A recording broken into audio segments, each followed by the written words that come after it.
Hello and welcome to the Alpha Pro Series Xmas Showdown. We're glad that you are here to join us, and I am Mikasa Snoopy, and returning to us for the co-casting side, it is our friend Steadfast. Hey, how's it going? Thanks for having me back here. Really appreciate it. How you doing? I am doing well, and we're actually starting off with the first game here between these two players. We're actually right into the game, so let's go ahead and get started. All right. We have spawning up in the top left position, representing TS Gaming, Triumphant Song Gaming. It is the player from Taiwan. Nice. And spawning at the bottom right of the corner of the map, it is the red Terran player from Kaizi Gaming. It is our red Terran Innovation. Yeah, so Innovation went for a gas first this game, just to talk about things a little bit, and we're seeing it looks like it's going to be nice. He's going to go Gate Cyber here. Looked like he was going to go Nexus before Cybernetics Core, but I guess he saw the gas timing there with the probe and decided, we'll just play a little bit more careful, just a little bit. And yeah, so Innovation looking for that very early Reaper. Ooh, nice little body block with the supply depot there. Kind of cute stuff. Just kind of like, it's not going to change the outcome of the game, but it's a nice little thing to do at the beginning of the series to show your opponent, I'm on point today. You keep that in mind.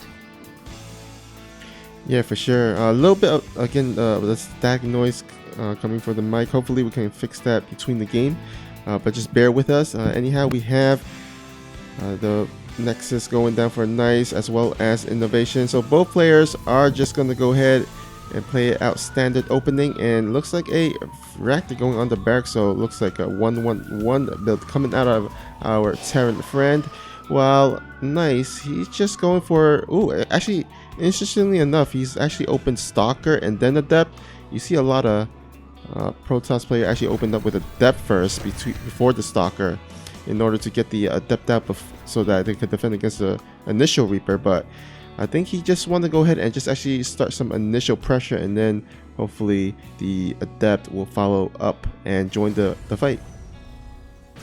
Yeah, so the interesting thing about this is obviously the Stalker has a lot more staying power than an Adept, but because of the lack of that ability to shade, you can't actually move across the map with it as quickly. But that being said, he still was able to deny that command center for a while. However, Innovation will retake his natural range, and he's going to be okay here. And nice move right here. Oh, wow. Nice getting right on top of his opponent here. A little bit of missed micro with the Stalker, though. He is going to lose it. And this could be a little bit costly for him. Meanwhile, second Adept will come across the map. First one just barely shades out, but the Reaper, it actually moves a little bit too far forward there. And he may lose this to the shade. In fact, I think he is going to lose it for sure. And that's costly. That one Adept, though, very low on HP. It only regenerated a little bit of shields, and it does go down. Nice target fire from Innovation. Behind this, he almost chases the... he gets quite a bit of a hull damage on that Adept. Meanwhile, Oracle coming across the map from Nice, as well as a proxy pylon, and it's going to be Cloaked Banshee for Innovation with a tank for defense. What do you think about this? Actually, another Oracle even being cornered out here. Yeah, this is going to spell trouble for Innovation, as all his Marines has actually gone. There's no Widowmine, no Cyclones to help defend against this Oracle, and these Oracles will continue zapping away at these SCVs, and he's going to have to actually kind of flee them around, at least just to buy him some time, but that's going to be a lot of SCVs going down. It was quite a bit of damage being done there. And there's not really going to be anything to deal with this follow-up Oracle. Innovation, because he went for that early tank, he did not get a Cyclone. He actually canceled the tank in order to get out that Cyclone. But it will be out in time now to deal with this Oracle.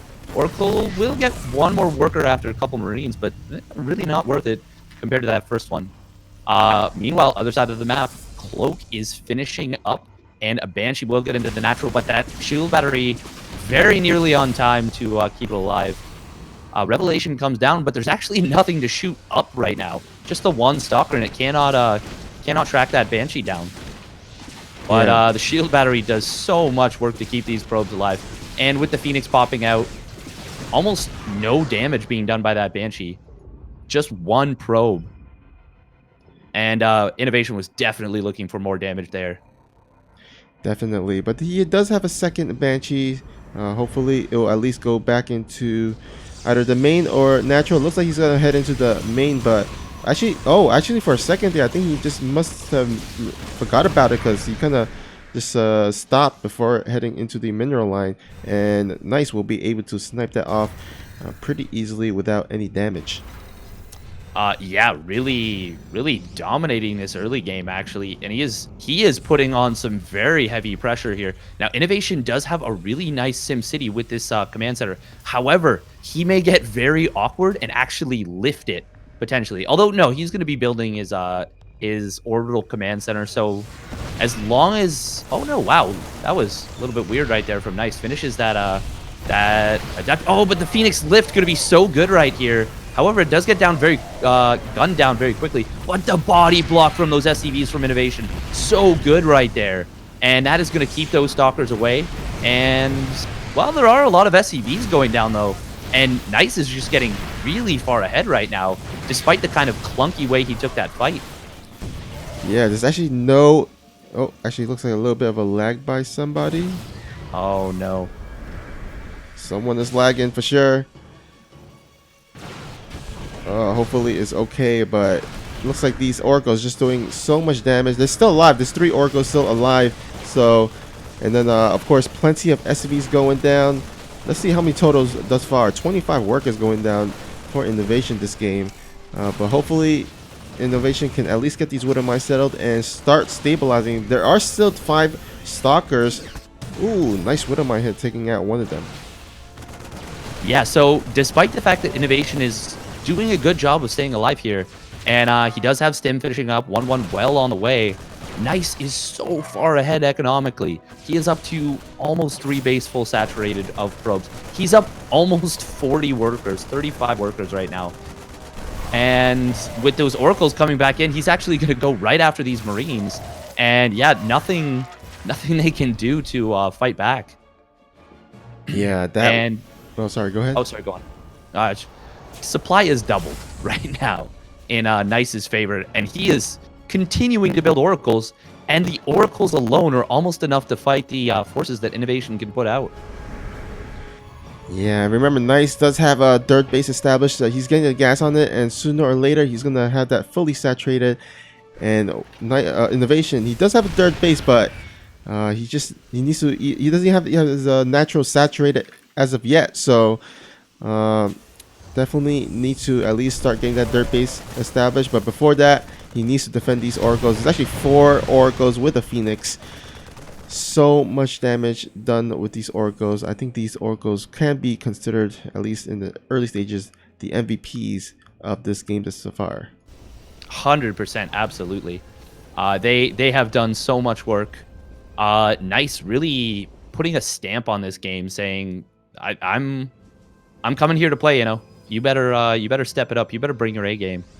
Now that being said, despite all of this damage and how horrendously far behind Innovation has been at points in this game, his supply is not bad. He's rebuilding his worker count very effectively. He hasn't missed a beat on macro. And he does have that 1-1 with some medevacs popping out and some combat shields. So, as dead as I thought he would be, he's actually... He's making a statement that he's not going to go down without a fight. For sure. And as you mentioned, the 1-1 upgrade does really favor Innovation. But oh man, more additional SCVs going down. And you know what, Innovation, I think he had enough. He's like, I don't care. You know what, get my SCVs. I'm just going for the kill here. And I kind of like the decision there. It was almost as though he was baiting out the Oracle energy, and he's like, this is not free for you to do this. Ooh, force field actually really nice for how much of a reach that was. It actually gets a couple Marines for free. And, you know, even going one step further, he's pulling the boy. He'll have a 4th tank rallying up with this fight, but this is not going to be easy for him. He is close-ish in army supply, and he has a +1 attack lead. Or sorry, he has +1 armor, whereas opponent does not. But this is going to be a brutal fight. Force field should be really good. However, the sentries are way too far back with the army. Oh, but this stasis ward could be massive. Oh my god. Get so many Marines right there. Oh man, such a helpful spell there. But does he have enough? It looks like Nice is trying to clean up before the stasis wears off, and so far it's looking pretty good. If he hadn't hit that stasis ward, there is an absolute chance that Innovation wins the game right there. However, he got the most monstrous stasis ward you have seen. That was like 18 Marines with 1-1. That was an incredible value stasis ward. Yeah, that was as money a stasis sword as you can get. And yeah, looks like Innovation does lose game 1, and Nice with a nice little play there. Nice game 1. Pun intended, guys. Alright, hopefully we get the mic static noise things situated. And that doesn't become too much of a problem. But anyhow, we are happy that you guys are here to join us to conclude our final group of stage number 1. And are we going to NA or? No, we should be staying on Taiwan on Asia server for this. All right, cool. Looks like I think Nice is okay. Looks like yeah, Nice is in game. Innovation as well.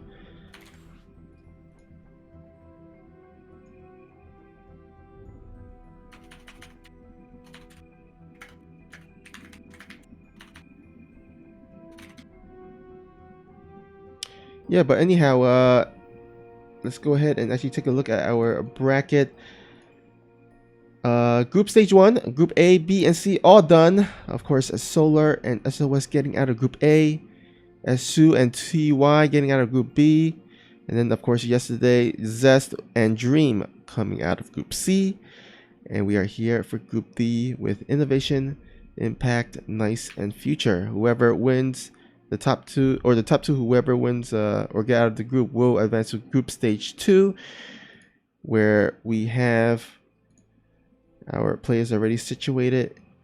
So that's going to be a really, I mean, just from the first glance of Group Stage 2, the players already in it are just so good. So I can't wait to get that casted for you. But before then, we of course have to finish out our Group D. And we're about to head into game number 2 between Innovation and Nice. Yes, and talking about those groups, looking really strong. Very nice too. Terran, Zerg, and a Protoss in each, and a high likelihood that we'll get 2 different races coming out of this group. So I'm thinking this is gonna look pretty good moving forward here. For sure. All right, and we have spawning down in the bottom left position of World of Sleepers. It is the blue Protoss player representing TS Gaming. Give it up for Nice. And spawning at the top right, we have our red Terran player. It is from Kai Z Gaming. It's Innovation. Already, we see Innovation not going for that gas first here. Nice just going for the little anti-Reaper wall here. You can see it's pretty simple, but it does the job. Yeah, it looks like, interesting enough, because Terran and TVZ, or TVP rather, but also TVZ, I guess, we do see a lot of Reaper opening to get the scout or do some harass. If you don't, then you're pretty much stuck on Marines, which means that you probably can expect Innovation to, if he does decide to expand, to make a bunker. Because if you don't make a bunker, then the initial adept, as well as the initial stalkers, can actually kite the Marines, and that is not something Innovation wants to do. As you saw last game, A lot of his Marines got sniped down, and then the Orko followed up, and there was just like no answer because all the Marines were just already basically died, and there was just nothing for the anti-air of the Orko. Yeah, exactly. It's kind of a classic combo in PvT. You get in there with some adepts, and you pair them with the oracles, and of course, like you said, the only thing that can shoot up is Marines. And part of the reason why that was so successful, in addition to gunning down all those Marines, is that innovation. It looks like he was looking to do a very early tank push there, and as a result, he skipped that cyclone. And once he got the first cyclone out, it gunned down that second oracle in no time flat. And if he had that the whole time, maybe that game doesn't snowball out of control the way that it did, but it kind of stemmed from his own a little bit of greed. And greed comes in many forms. It's not just a matter of you took an earlier base than me or whatever, but it can be a lot of different things. A little bit of a bluff right here from the adept, faking the shade, innovation. He just firing his little pistols at the nexus there. Oh, but he is going to be able to juke around this adept here. But with the stalker popping, he doesn't want to push it too far. And Nice is just going to take this opportunity to send the adept across the map. Behind this, he's got a Twilight Council. And yeah, we do see there's a bunker at home ready to defend in case anything gets by. Adept not going to be able to take down this Reaper. There's no way, as long as the Reaper doesn't mess up, or the Reaper player, I should say. And innovation's too good for that. Behind this, going to be a Widowmine drop, it looks like. Yeah, and it's going to be up to Nice to make sure he kind of keeps his eye out on the mini-map for that dropship. I keep calling it dropship. Medevac with those Widowmines, because he definitely doesn't want to take damage from those scary Widowmines. One or two big Widowmine connection, and that could spell disaster. And looks like the Shade will go in just to scout how many SCVs go that are in the natural. At least that's to catch a glimpse of if there's any aggression coming out. But Reaper does sneak by in and go into the main base for absolute monstrous scout there. Sees everything that Nice has. Yeah, that was a fantastic scout. He saw the... Oh, wow. Adept actually gets into the main base here of Innovation. But really nice scout right there. Saw the robotics facility, saw the blink being chronoed. Only thing is, I don't think he has vision of the third base just yet. But still, that was very good. On the other side of the map, though, Adept got 3 SCV kills. That shouldn't happen. That's really, really good for Nice. Yeah, now Nice is actually enjoying a good, decent worker lead. Not so significant, but at least a good distance, a decent amount. And it looks like he's going to go ahead and start adding his barracks. Would like to see him get actually the engineering. Wait, does he have it? Okay, there we go. Engineering bay does start +1. Yes, we do see Widowmine drop tried to get into the natural there. It was deflected by Stalkers, and they do now have Blink. No damage was taken on that medevac. It's just between the natural and the third there against the in the dead zone. Yeah. Observer finding it is really, really nice for Nice, and he can theoretically, yeah, he's gonna do that. Just puts it on follow, and now he'll know as soon as it moves. And echo what you were saying. It looks like this is gonna be 2 base 5 racks. Ooh, the double Marauder production at a time. This is a build that Innovation actually invented himself, I do believe, and it's really, really powerful. Oh, and he's actually adding a 4th and 5th barracks, which means he's gonna probably go for a I guess a really aggressive push, a timing, because he is delaying his dirt base by quite a lot by going for this, and which means he gotta get significant damage done in order for this to pay off. Yes, and part of the goal of this build is you do want to get the Widowmine drop to get some work done, but you want to keep those Widowmines alive, because you can see as part of Innovation's production, he has a factory with a reactor being built on it, and he will be pumping out Widowmines with this. And you really want to keep the Widowmine count high. It's kind of meant to target these charge lot builds. And another thing that's actually going to work out in Innovation's favor quite a bit is, I think, is that the +1 weapon upgrades as opposed to the +1 armor upgrades are coming down for Nice. And with Innovation having his own +1 attack, it's going to make those Zealots have much less survivability than they might otherwise. Now, if they can connect, obviously that double attack they get from their inherent attack is very, very good. But I think Innovation definitely has the opportunity to make something happen here. Even knocking down these rocks here, really like that for a quicker reinforcement path. But Nice had an observer at the natural. He sees everything. He's building shield batteries and defense. They might be a little late, though. Nice, really nice Zealot Tyson. Gets gunned down. Really nice Zealot placement, though, at the front, and it will see this push coming. So that will mean he knows to be in the proper position. Oh, a couple Widow Mines immediately gunned down. Very nice microphone. Nice right there. Force Fields, they segment a little bit of the army, but good pickups from Innovation.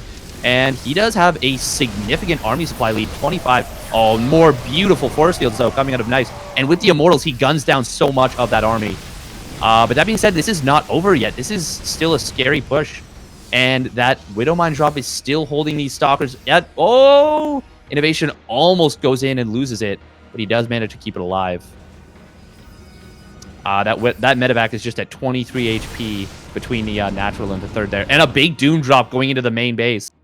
Oh, man. This is going to find a big set of juicy Artosis pylons. 7 gateways powered by 3 pylons total. And Blink not really being utilized on these Stalkers so much, but a bit of a collapse here from Nice. Warp in from his main Nexus, and Stalkers coming up from the natural were able to push that back. Still, though, Innovation, he's holding a massive supply lead, and he's found himself a nice little location where he can take down a lot of buildings here. Gonna depower one more gateway, kill another, kill the Cyber Core, but that important +1 armor will continue to tick away. Widow Mine gets a really juicy shot right there. That is some nice stuff for Innovation. However, the Immortal count is really high right now for Nice, and that makes pushing in with this Marauder heavy comp very, very tricky for Innovation. Meanwhile, Warpin in the main base of Innovation is going to do a ton of damage. There is no defenses here, and Inno is going to be scrambling right now.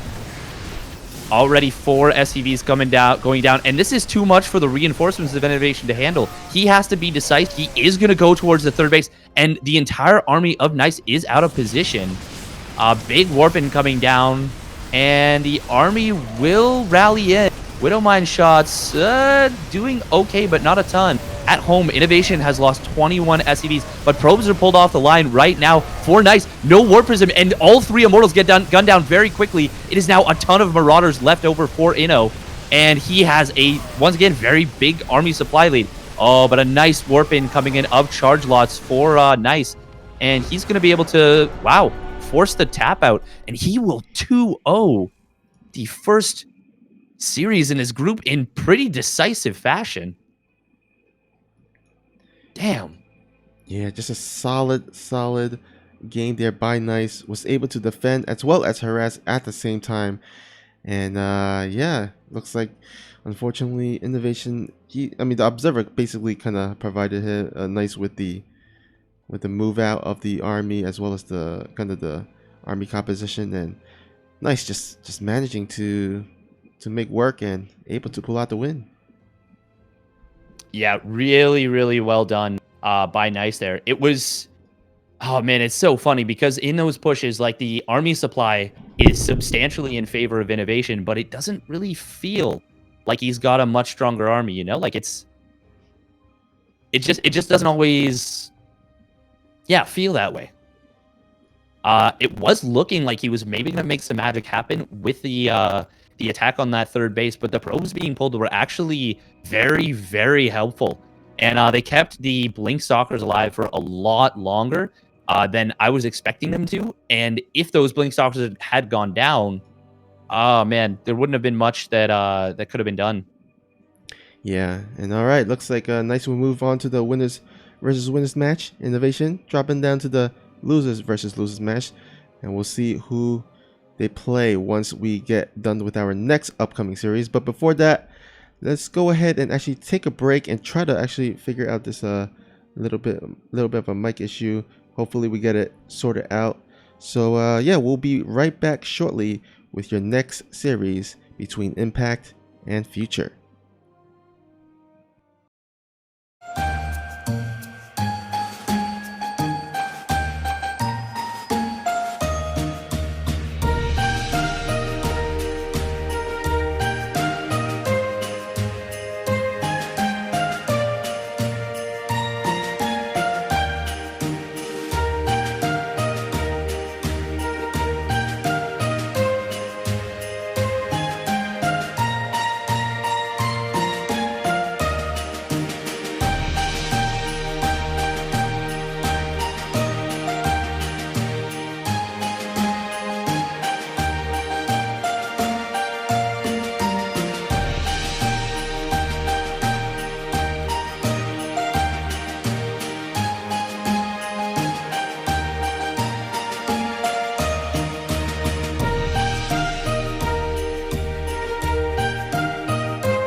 All right, welcome back, guys. Hopefully, you are still here with us. We're about to start our next series.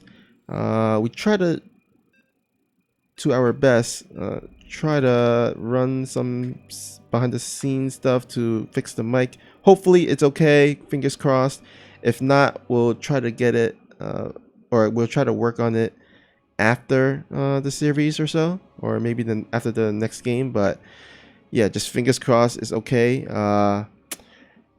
Funny enough, we cast it on Monday and it was all fine. So not exactly 100% sure what the We think problem we know is. what the we think we know what it was though. We're pretty sure the NASL guy snuck in. Somehow he got a hold of the connection and he's just sitting on the line, just like cackling, grabbing his little claw hands. You know how it is. You know how NASL sound guy is. And he's just doing this weird stuff. We're like, dude, can you stop? It's weird. Everyone's uncomfortable, but he's like, So, anyway, spawning up in the top left position, representing Lao Pao, a team I've not heard of, but a player I've certainly heard of. Always very effective in these online games, online tournaments. It is the Zerg player from Korea, Impact. See if he can make an impact here. Maybe a deep impact. Excellent movie. Terrible science. But down here at the bottom right, we have our red Terran. He is from Infinity Gaming. It is Back to the Future. Ha! Got him. Another movie that you might have seen or might have heard of at least. I mean, if we're going by that, Future easily wins this series, and it won't be close. Like, he is going to absolutely dominate, you know? But we have something that we don't often see from Zerg players here. We have a gas pool opening. And when I say don't often see it, I mean we don't often see it in ZVT. Very, very strong in ZVT. If you can catch your opponent off guard, catch your opponent maybe not scouting. And I like this decision from Impact. A little bit cheeky.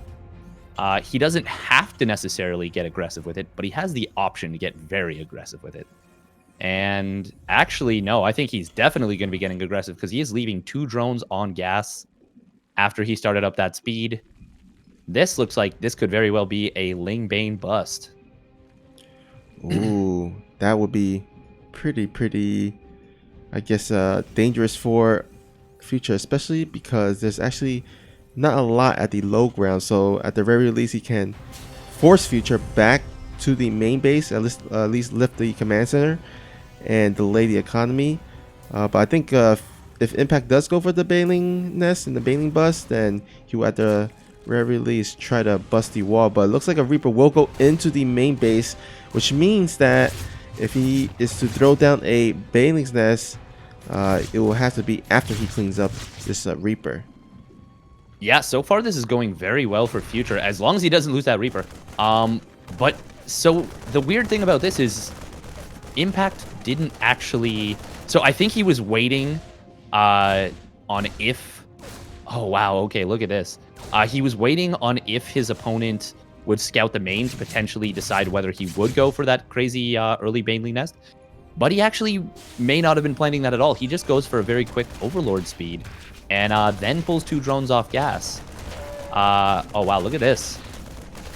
Actually getting one of the Marines here. And the micro on these Lings is good enough that he actually kills both Marines.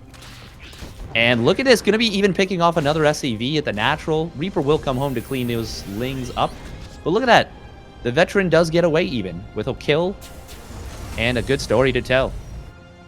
Going to be just cackling at the other guys. Just a reminder to turn on that production tab if you haven't already done so.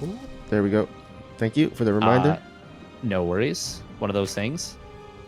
We do see Future actually going a 2nd and 3rd racks before expand here.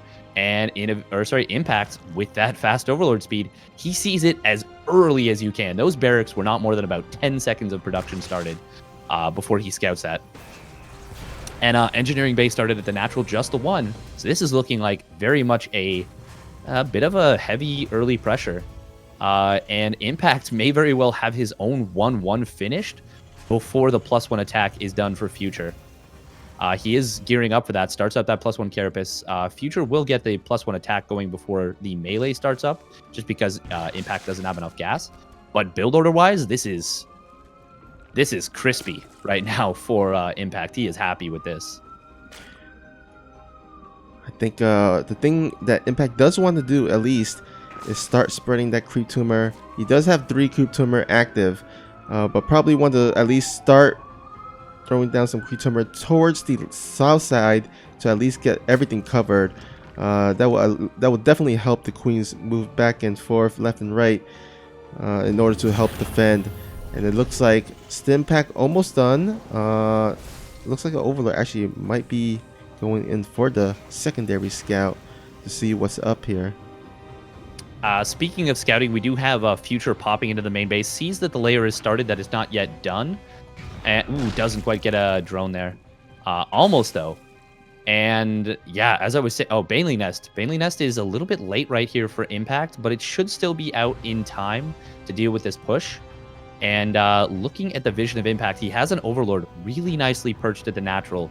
And it's going to be able to see the timing of this push out. In fact, he sees basically exactly when this push out timing comes.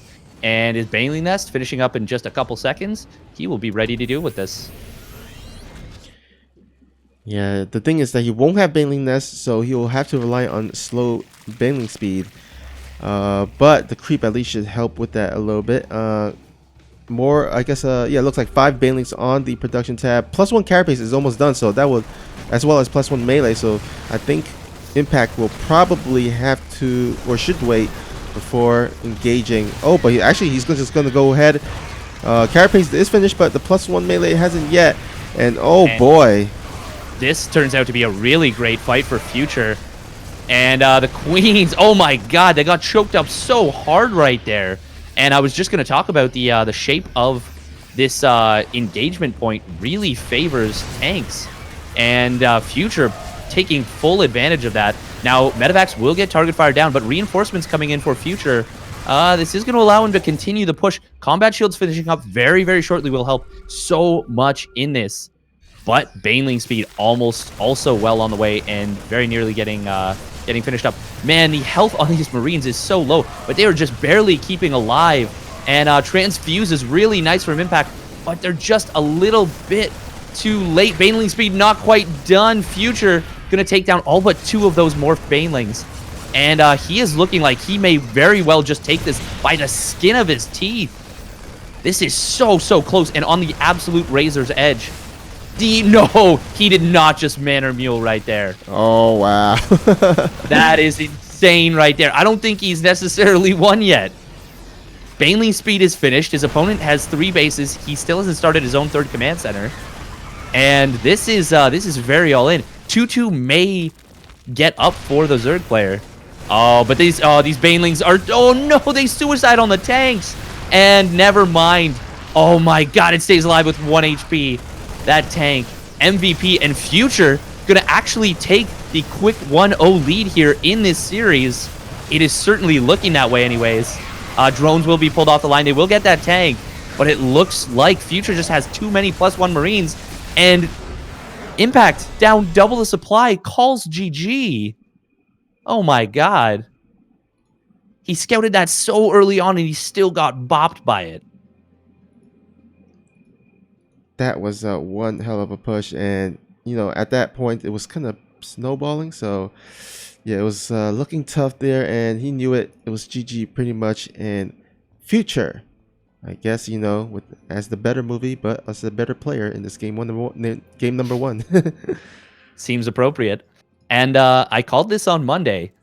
I don't know if it's gonna happen, but my bold prediction was Future comes out first place in this group.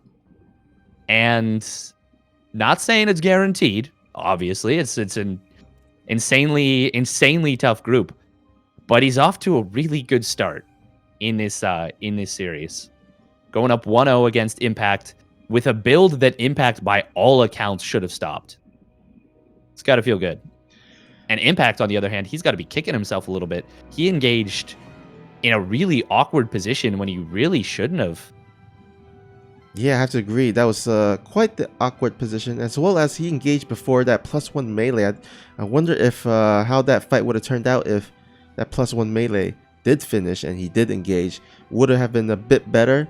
Would have it snowballed as hard or less? But we'll never know. The funny thing is, he engaged as though time was not on his side, when in fact it was actually very, very on his side. The longer he waited, the better that was going to be. Now, that's in regards to having the +1 melee attack. That's in regards to having the just more units, having his production kick in. Bane speed, he may have been able to buy more time for that. He could have set up the engagement better so the queens didn't body block out like 20 lings. And then he could have just cut off reinforcements with a small group of lings that he actually wrapped around from the back with. Because Future wasn't on like 7 racks or even 5 racks. He was on 3 racks. He was only reinforcing with a very small amount of units. But we have Game 2 coming up here, spawning up in the top left position, representing Infinity Gaming, going for a little bit of cheekiness here. It is the Red Terran player, Future, representing America, Apple Pie, and all that jazz. He's going for a proxy 2 racks. And let's see how this next person responds. He is the Yellow Zerg from Team LP. It is Impact. Oh, and I was wrong. That is a 3rd SCV coming down right there. It is going to be a proxy 3 racks. And this is the same location that Vindicta put his. And Impact, oh boy, he's looking primed to be in a good spot this game. He's opened, once again, gas pool. Oh. And he is... Oh, no! No, he did not! That's like 1 hex.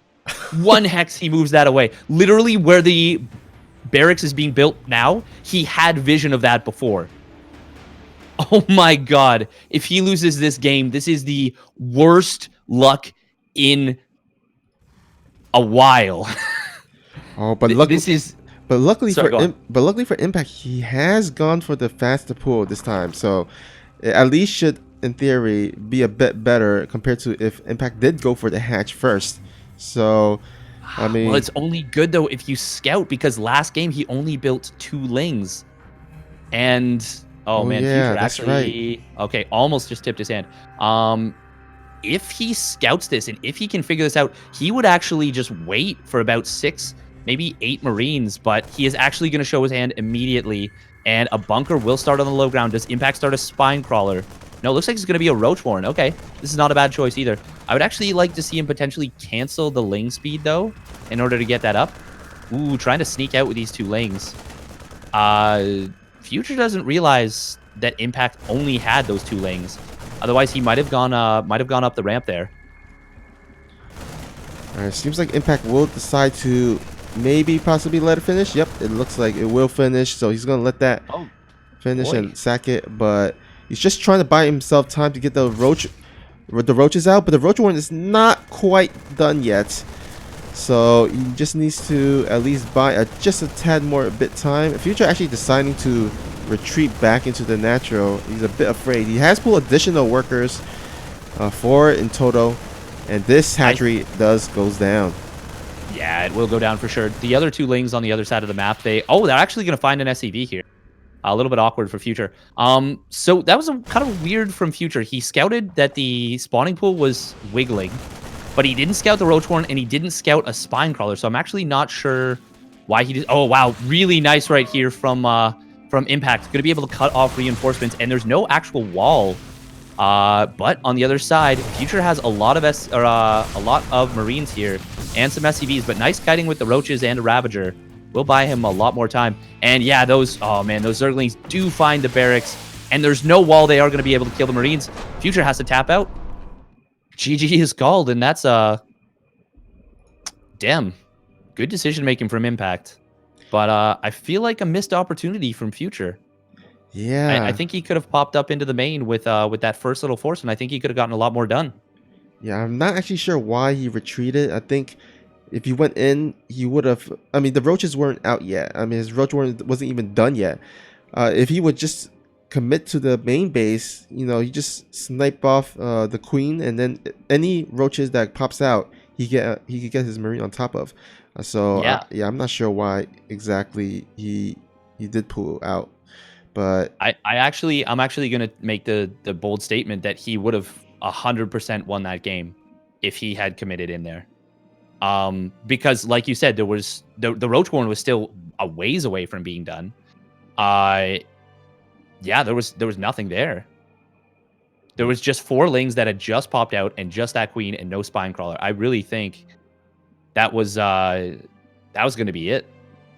yeah, and I think I hope at least it doesn't bite Impact or Future back because in the butt, because this next game does decide it, and if he does lose it, he's gonna probably look back into this game and say, "Oh man, I had that chance to close out the series before losing this." But yeah, we shall see in this game number 3. But the good thing, guys, is it looks like the mic problem has fixed itself. No static noise during that, so happy about that as we head into our game number 3 of this best of 3 series. That is excellent news. Excellent. Yeah, game 3 going to be on Nightshade. One of the newer maps. One of the maps where you can kind of take a little bit more advantage of well, just the terrain, I guess, for these kinds of pushes. And we saw in that first game, Future very capable of doing that. Yeah, this map definitely has a lot of like ramp areas where it's going to be important for both players to make sure that they engage right and get the high ground and stuff like that. But here we go. Game number 3. All right. We have spawning up in the top left position, representing LP, Team LP. It is the yellow Zerg player, Impact. I like that little graphic LP has right there. That's cool. That reminds me of the YTV logo somehow. Even though it's like different colors and different letters, just I think it's the outside and kind of that purple gradient. Looks cool though. Yeah, some logos just look cool, and that is certainly one of them as it rotates round and round. But here at the bottom right, we have our Terran player from Infinity Gaming. He is Future. Yes, he is. And unfortunately for Infinity Gaming, it doesn't look, or at least for Future, maybe he has the settings set off, but it doesn't look like he has the little icon, the Infinity Gaming icon. Yeah, I'm gonna quickly look into that, make sure he still is in fact on Infinity Gaming there. Yeah, but it looks like he is still. Yep. Unless he secretly has decided in the middle of the night to leave the team, but that would be a pretty sudden change.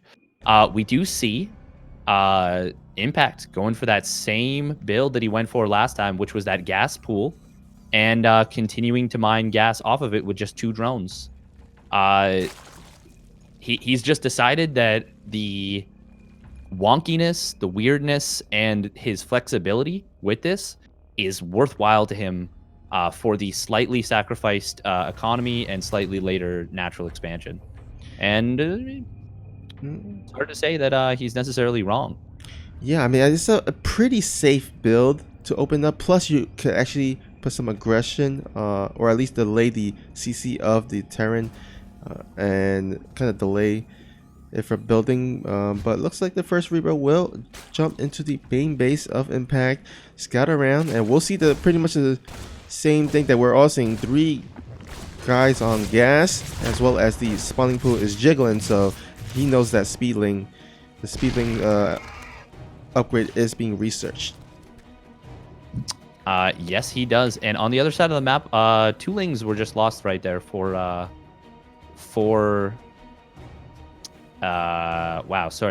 Impact. But Impact, he seems to have found this little timing right now with these 4 Zerglings, where he kind of gets aggressive as speed finishes. It's before the Hellion pops and before anything can come out. Now, Future making a little adjustment, not going for double reactor Hellion, Impact's going for the one Hellion right here first to deal with this. I like this. This is a very, very intelligent decision. And really, really nice on-the-fly adjustment. It means he doesn't have to lose any mining time at the natural. He still lost those Marines, which is very unfortunate, but he doesn't lose a ton for it. And that's the kind of thing that is actually very big brain, unironically. And look at this. Is this a 2-1-1? No, it's going to be another 3 racks coming out of Future. And same as that first game, Impact going to scout it very early on. Yeah, he's actually researched Overlord speed, which will give him plenty of opportunities to send that Overlord in for scouting. See if there's any... Oh, I really dislike this decision making out of Future right there. He sees 2 active tumors just started, and he knows that there's Ling speed out already, and he decides to gun the Hellions and Reaper in when he could have gotten at least 1, maybe 2 free creep tumors, because you can't cancel those anymore. Future a little bit overeager right there. And the ironic thing is, too, since he's going for another 2-base push, limiting creep is a very big win.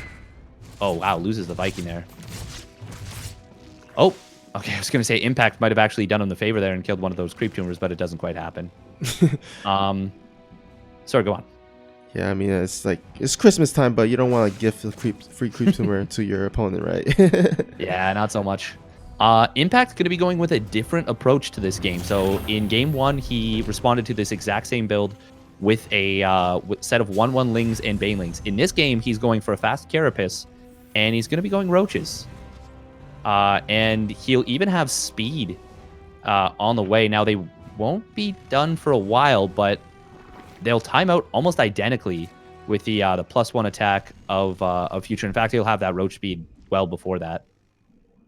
Oh, Future sniffs these Lings out and actually gets a really nice first shot, and he's going to be able to stymie this counterattack from his opponent. Now, that being said, the creep spread, if he can get it... Okay, so there's a couple things. He wants to take down these rocks at the 3rd base. Really, really wants to take those down. And you can see right there, he starts to go to work on them. Almost as I said it. That's amazing. And then he wants as much creep out in front of that as possible. Oh, he actually doesn't have a lot of units attacking that. He could take that down if he biles them and if he has everything attacking. But he is running out of time here, and actually Future's going to be able to defend this spot. And we'll even get the active tumors here. This is actually quite nice for Future that this stayed alive. Because this is going to provide an amazingly strong tank position. But that being said, Corrosive Biles, very good against tanks. Oh my god, look at the SCV pull. Oh my god. Pulling the boys. Here we go. He's going all in. Future wants to take down this third base, but there are a lot of Roaches. And the SCV is really taking a weird route right there.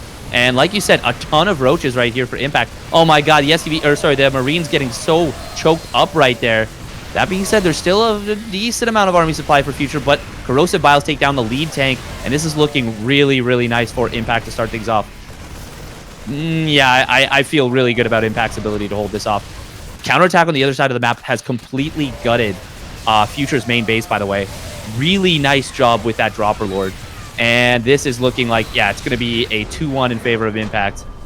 And Future going really, really hyper-aggressive in this series. And first it worked out for him, but Impact made his adjustments. And, well, he was able to take this one down. Yeah, actually a questionable decision, I feel like, for Future to pull the boys. I'm not sure what exactly kind of gave him the initial idea to, pull all the SCVs to go for that big push. Maybe he felt like Impact was a bit more vulnerable than he anticipated. But yeah, it looks like it did not work out for him, and Impact will take this 2-1 lead, and it does bite Future back with that game number 2, kind of the decision to not commit to the main base, and he ended up losing the next 2 games, and oh man, that is unfortunate. Yeah, it really is. I think if he looks at these replays, he's gonna really kick himself. Because as you just said, yeah, that decision not to commit into the main, maybe he does get held. Maybe it turns into a super scrappy game and Impact is able to, just barely hold it off. But I think he'll look at that and say it's probably really good for him to go in there. Yeah, it looks like Impact will go ahead and face Nice in the winners versus winners match, while we have Future heading down to the losers versus losers match against Innovation, and that is oh man, that is pretty tough to go against Innovation in the down there. Yeah, that's a really brutal losers. All right, guys. We do, just a reminder, we do have a Matcherino page for this event. Let me go ahead and go over there, refresh the page a bit, and as you can see, we do have a Matcherino page and also a Matcherino coupon code that you can use to donate 50 cents for free. Looks like a bunch of you guys have already done it, but we do have a lot more coupon codes to go out. So please, guys, head on over, put in those coupon codes, contribute to the prize pool. You don't really even need to take it out of your pocket, your own pocket. This is completely free, all supported by Matcherino. And I also do want to give a little bit of a shout out to one of our admin, Dricket, who actually contributed out of pocket $20 to this tournament, saying amazing content, and we appreciate it, man. Here in Alpha X, we strive to put out amazing content for you guys, and events such as these, of course, does not happen without our sponsors. And one of our sponsors to this tournament is Salad Technologies. So basically, what they do is provide an app for you to make use of your GPU during idle time. So you know how you're not gaming or you're not video editing, your GPU is pretty much idling, not doing much, and you spent a lot of money on your GPU. It's actually one of the more expensive computer parts. So why not make use of that GPU by chopping some salad? And once you chop some salad with your GPU during your idle time, you actually earn rewards, and you can trade in those rewards for such as Discord and Nitro, maybe some gift cards for Amazon, for Netflix, for Hulu, things like that. I mean, it's a pretty great app. You could check them out at salad.io and read all about it.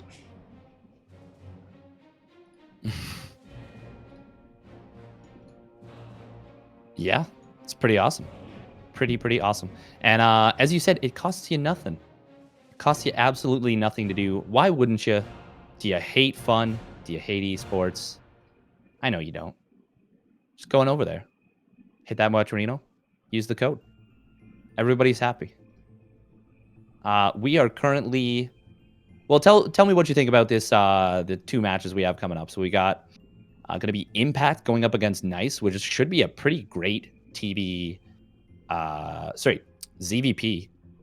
Impact, a very unique approach to the game. We saw it throughout this entire series, and Nice as well. Very, very, even for Protoss players who are notoriously aggressive, he is even more so aggressive.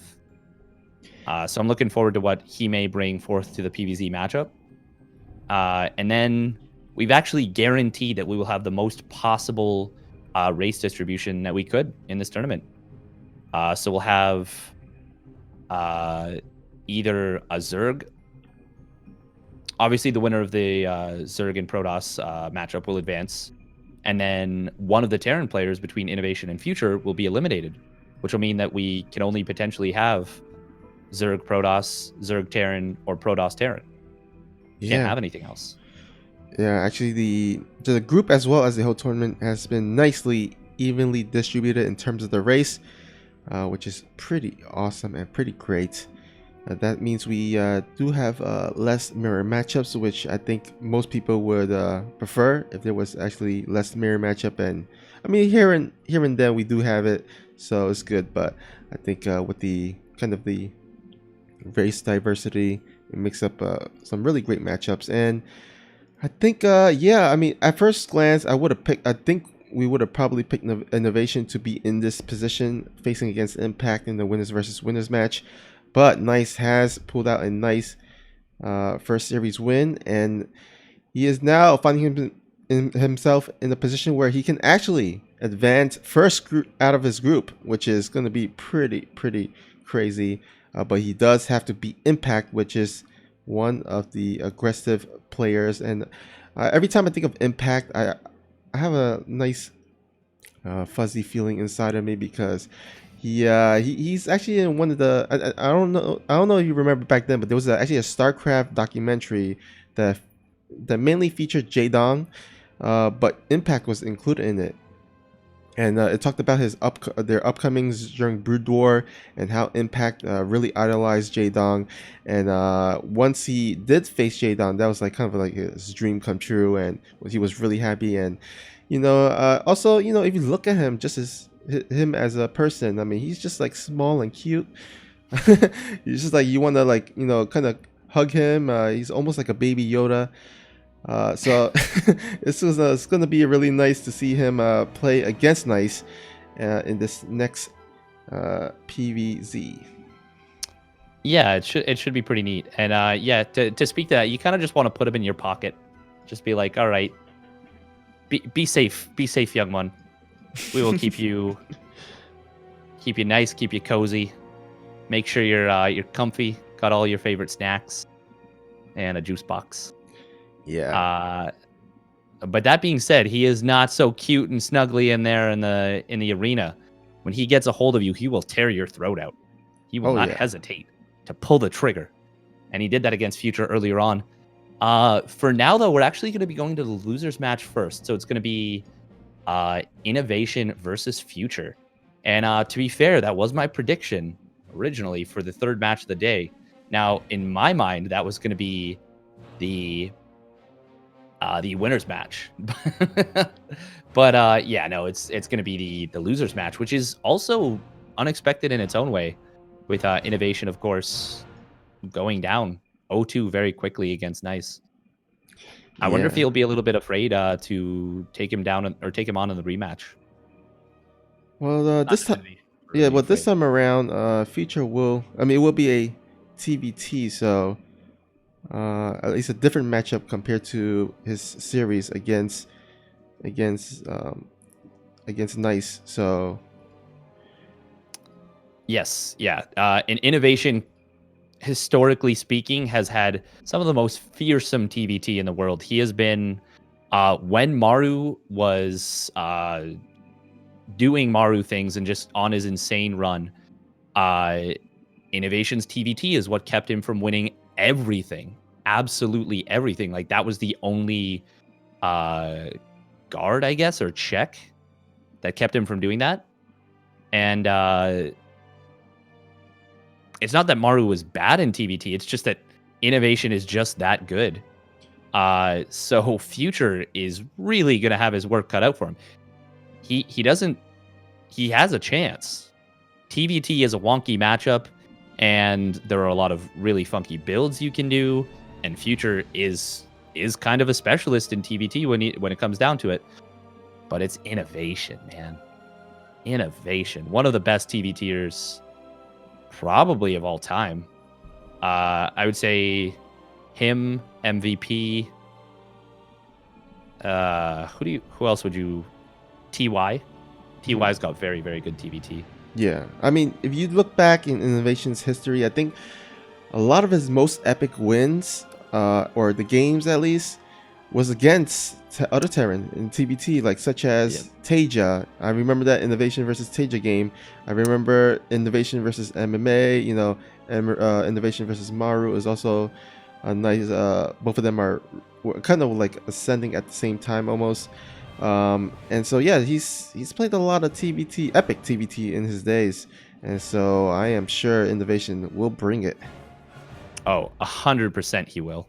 And to expand on that even further, so innovation has kind of been Maru's nemesis in TBT.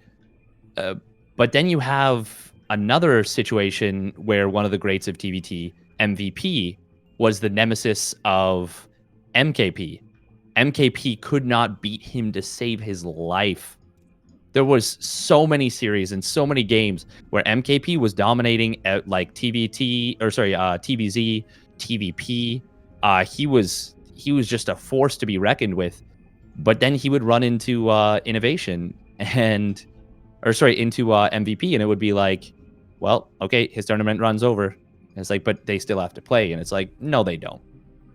They don't have to play. We know how this is going to end.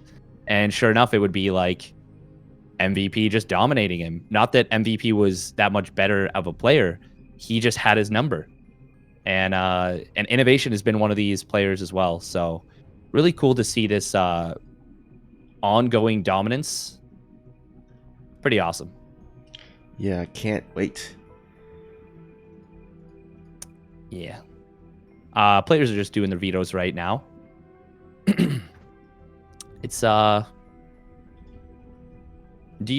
much do you know about TVT and the intricacies of it? And because maps are not as important, I think, unless you have specific builds. Obviously there are certain maps where Reapers are more prevalent, and therefore players that are more, I would say the worst player would be more willing to let a map like that through. And when I say the worst player, I mean the player that feels like their opponent is better than they are. Because in that case, you have a better option to steal a game with a proxy 2-racks or something. Or your opponent is afraid of that, so you play greedier while they play an anti-proxy 2-racks build. And then you gear up for like a 6 to 8 minute push. That's going to be a lot stronger against some kind of overly safe build. Yeah, I mean, I play mainly Protoss because that's my main race, but then also play Zerg on side. So TBT not my, I guess, the most knowledgeable of, and also not my strong suit. But I have seen quite a few TBTs, and I think it will come down. I think mainly, especially if they're going for mech and stuff, probably go down to army positioning, as well as also kind of sometimes the initial Reaper Hellion micro also can sometimes determine the game, and you see a lot of TBTs can end up being over before the 5-minute mark. Yeah, it's a very snowbally matchup. It's a very dangerous matchup for both players, and as you said, that can definitely occur. And we're seeing this right away. We'll intro these players first, but we're seeing exactly what I talked about there. Spawning down in the bottom left position, representing Kaizi Gaming, it is the Blue Terran player Impact. Sorry, wow. Blue Terran player Innovation. Jeez. And and spawning at the top right, it is the Red Terran player. He is looking to proxy. Can he pull it off? It is Future. And right now, immediately going for that check on Innovation. Are you going to play greedy? Or are you going to play safe? And he's pulling the trigger. He's going for that insanely close proxy 2-racks. Like, it's only a little bit further away from Innovation's command center than Innovation's barracks. Like, this will get scouted right now by Innovation. He does have the SCV coming across the map, and he's going to see what it is, and he's going to know what it is. Now, the question is, how does he respond? He starts to finish this wall, and he will put the bunker in a very, very nice location. That being said, I don't know. This is going to be tough. Actually, double bunker, so he's putting... Oh, because he doesn't know where it is just yet. So he's going to be putting the bunker on the right side as well. And this is a good job from Innovation, just crossing his T's, dotting his I's, and he's going to be able to force the Reaper out, the first one. And that's going to buy him crucial time for this bunker to finish. And Innovation, he's feeling good about this, I feel. He's shut down a lot of entry points into his base, but really nice grenade right there for Future. However, he does lose his own Reaper in order to get Innovation's Reaper, but this is really good. Innovation losing that Reaper is going to lose a lot of defensive velocity, a lot of defensive mobility. And Future, there's actually no wall here, so he will be able to get in. And this could be a lot of damage being done. Oh, but the Reaper's getting trapped a little bit right there. They will be able to jump out, but he loses a Reaper. Does take out a Marine of Innovation, but this is looking very, very good for Inno right now. He's already got the starport very nearly done, while he himself has his factory not even as far along as his opponent's starport. Oh, but this he finds an entry point, and he will actually potentially be able to delay that starport here. Oh, wow, really nice grenade right here from Future, and he's going to take down all of the units of his opponent, loses a Reaper, so this is really preventing him from snowballing any further. But this was actually pretty good right there, and Innovation getting a little sloppy on the defense. Oh, finally some worker damage being done here, and another Hellion goes down. This is man, that bunker is actually so good for Innovation. The placement has blocked Future's Reapers from jumping out like twice now. But all told, well, we still have Future building more units here, more Reapers. And he's just making sure that Innovation is continuing to build these defensive units. If Innovate... Oh my god, no, he lined up his own Reaper. Oh, that was so brutal from Future. And he doesn't even get the Hellion. One shot away from death, but he's going to go for it right now. And he gets it. That is... Oof. So, this has not been... Okay, now, Future's given up on it. But every time it looks like one player is going to take a big lead with it, the other player does something, and it prevents that from happening. However, Future has decided, no, I can't make anything more happen with this. It'd be a bad decision to try. And he's going to cede. Ooh, this is kind of nice. He's found a position where he can deny this command center. And that's actually really good, getting another SCV kill, is Future.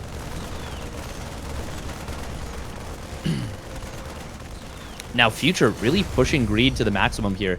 Takes a natural command center on location and starts a third as immediately.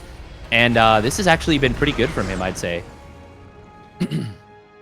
Yeah, in the middle of the map, the Cyclone does push away the Reaper of Future. But, sorry, go on. Oh, no, go ahead, go ahead. No, that's just going to say it pushes away the Cyclone of his opponent, or the Reaper of his opponent. Now, behind us, will Future go... Oh, he is going to go bio. Okay. All right, looks like in the coming minutes, it will probably decide whether this greediness of Future gets punished or not. There are 2 Ravens. There's actually a 3rd Raven popping up. 3 Ravens, that is going to be a lot of auto turrets, interference matrix, in order to make that push work. And what does Future have? He only has 1 Raven and not much. He has a tank coming out, but I would assume that the interference matrix will render that useless for momentarily. And it is, yeah, Future definitely needs to pump out a lot of units, or at least start making some bunkers, because this attack... Oh, actually no, he's actually retreated back. Yeah, I think so Innovation has not scanned his opponent. He has not scouted the 3rd command center, so he doesn't know until just now. And even then, he doesn't see the 3rd command center. He doesn't know that his opponent went 3cc. So he doesn't necessarily think that he has a push timing. Now, that being said, with that scan, he decides to push. Oh, this is pretty nice, actually, for... It turns out to be pretty good for Future there. So he scouts the push coming, keeps both Cyclones alive, and he's going to be able to set up defensively very nicely here. But he might actually get his Cyclones cut off. And, oh, is he going to continue to... No, he's not. Oh, wow, the lock-on actually got that Cyclone. It was broken, of course, but he was able to get that. And this could potentially be... No, he didn't go for the command center, but he could have gotten a lot of damage done. And maybe it would have been close as to whether or not that would have... Oh, wow. Double turret baited... Oh, wow. Cyclone dies. But double turret baited out from Future. And Innovation has drained his opponent's Raven energy, while his own is still exceptionally high. And worst case scenario for Inno. He keeps Future from landing this third command center for a very long time. Best case, he's going to continue to do what he's doing right now, and he's going to push forward and actually siege this gas. Oh, but looks like one of the tanks of Future... Oh, no, he shouldn't have actually unsieged there. He would have taken out Innovation's tank. But this will be a dead gas right here, and that's costly in TVT. Meanwhile, Future going for a big counterattack with quite a few Marines here, and he's actually going to get a lot of damage potentially done at this natural expansion. Inno, he has nothing to deal with this. He will siege a couple tanks up, but if Future could recognize what was going on, he would go to the third base and maybe even gun this down. But no, he's actually going to go right into the main with this drop. I really, really like this from Future. This is some great counterattack damage. And yeah, this is quite nice for him. Now back at home, the push hasn't gotten any more done. But it kind of doesn't necessarily have to. We see Future landing his base on the other side. Oh no, Raven! It goes down and doesn't get to cast a single spell. That is so painful for Future. And now Innovation is finally going to be able to reinforce with a big rally of units. Couple tanks with this. 1-1 is finishing as well as combat shields for Inno. And this is going to be very, very difficult. Now look at this though. Oh, Future sees it. And if he can cut this off, he's actually going to go in first. Oh, man, just before the reinforcements come from his opponent. And the tanks from Inno are really well placed. They're actually going to shut this down entirely with the help of those auto turrets. And Future loses a lot of supply right there. Innovation forcing mistakes out of his opponent. Going to get all 3 tanks before they can fully siege. And GG is called. Holy crap, that turned on its head so quickly. Yeah, it looks like Innovation would have the +1/1 on the Marine, so even though I think it looks like Future had a bit more Marines compared to Nice, Nice's Marine was just much stronger and was able to just overpower and clean up the rest of Innovation's. Clean up the rest of Nice's Marine count. Yeah, Future looked really good in that game. Oh, sorry, until. Yeah, Oh, man, if he could have gotten the disable on one of those Ravens or taken one of them out before it cast so many auto turrets. There was like 7 auto turrets, maybe even 8 that were cast total across the timing of that whole fight. That would have been so good. The other thing is if Future had actually turned around with his Marine force. He was setting up a flank to sandwich, but if he'd actually just shut down his opponent's reinforcements, I think we're looking at Future actually up like 20 to 30 supply. Now he was down 1-1 and combat shields had finished for Innovation. So maybe with even against Marines with medevacs, maybe Future would have still gotten pushed through there. Man, that was, yeah, it's so hard to say. But that was really nice from Innovation, but also Future looking really, really good. Yeah, I would say he was probably in the better position because he had his third established, right? And then Innovation, his second or his third was kind of lifted off because of the Marine harass. He also lost a few SCVs to it, and yeah, the economy I think was in favor of Future. However, Innovation just had the better quality. The better quality army with the +1/1 as well. So yeah, unfortunate for Future, but I mean I could definitely see him taking game number 2 and forcing it to the ace match. Yeah, I would not be surprised actually by that after watching that first game. Innovation definitely playing well, but Future looked pretty prepared for him there, I'm not gonna lie. Man.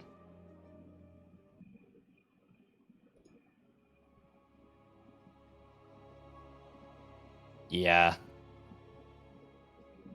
You know, it did look pretty bad for Future at first because his initial Reaper harass did not work out as well. He was kind of losing his first initial Reapers to, the Marines, and also really nice bunker placement by Innovation.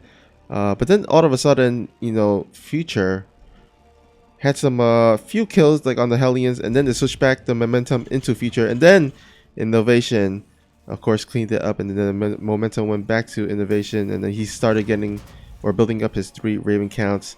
So it was just a very back and forth in the beginning of the game.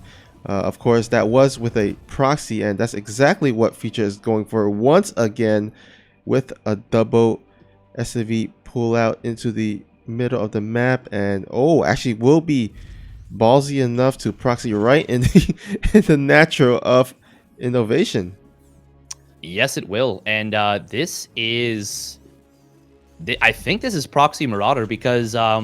So if it was Proxy Reaper, he would have had to go gas first. But he just now has his gas finishing up. And yeah, there's just no... You can't afford to build Reapers off of this. But you can afford to get Marauders because you can start out of that Tech Lab. And at that point, your gas production will kick in. But for the first little bit, you're not going to have that. Now, Innovation. I'm assuming Future has done his research and knows that Innovation does not like to scout. Because that's the only way I could see this kind of thing being like this. But at the same time, Innovation is...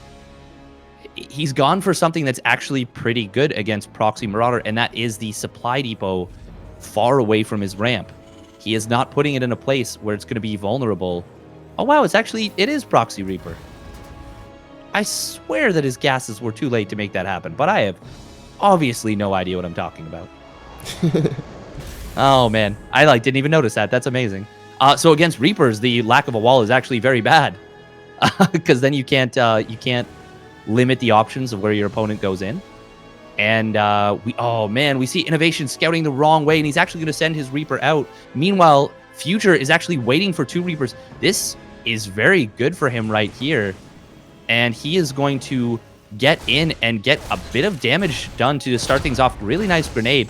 Gets the Mule actually there. And already picking off 2 SCVs plus that Mule. Going after his opponent's Reaper here. And second Reaper pops out for Innovation, but third one for Future. And a little bit of an aggressive move forward from Innovation. Going to be able to catch 1, maybe 2 Reapers for Future. And yes, he will be able to actually get 3 Reapers. And man, those SCVs, he did not take them down. That is so painful for Future. Oh my goodness. I think he had an opportunity to win the game outright there. But he actually... good decision making from Innovation to pull those SCVs. It really put the clock on Future, but... Jeez. Yeah, that's quite unfortunate for Future. I mean, there was actually I guess the 2 SCVs were like really low life. He could have gunned that down, but the Michael was about to lose the game right now. Yeah, he didn't have a wall, and 2 Hellions versus SCVs is a lot of dead SCVs. There it is, GG. Alrighty, looks like a quick 2-0 for Innovation. Yeah, can't. I hate to be the anti-hype, but yeah, there was no wall, and well, that's just a bad scene. Oh man, Future missing the opportunity so much actually in these series.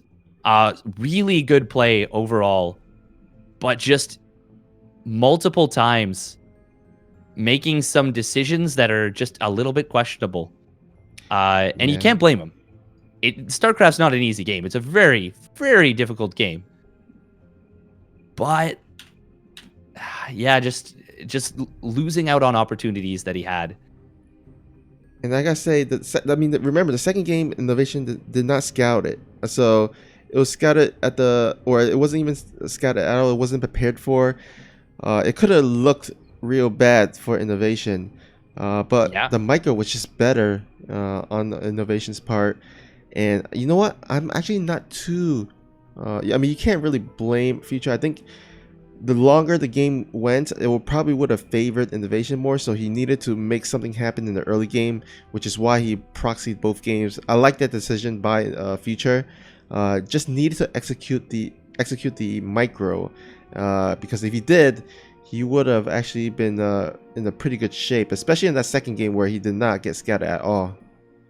Yeah, definitely Oh man, uh, it is. Innovation did a good job. I don't want to take anything away from Innovation because, like I said, especially in that second game, the decision to go with those Reapers and try and trap the SCVs and try and trap his opponent's Reapers, knowing that there was nowhere for them to run in the natural, that was really, really good snap decision making. But it was also Future letting that happen, kind of.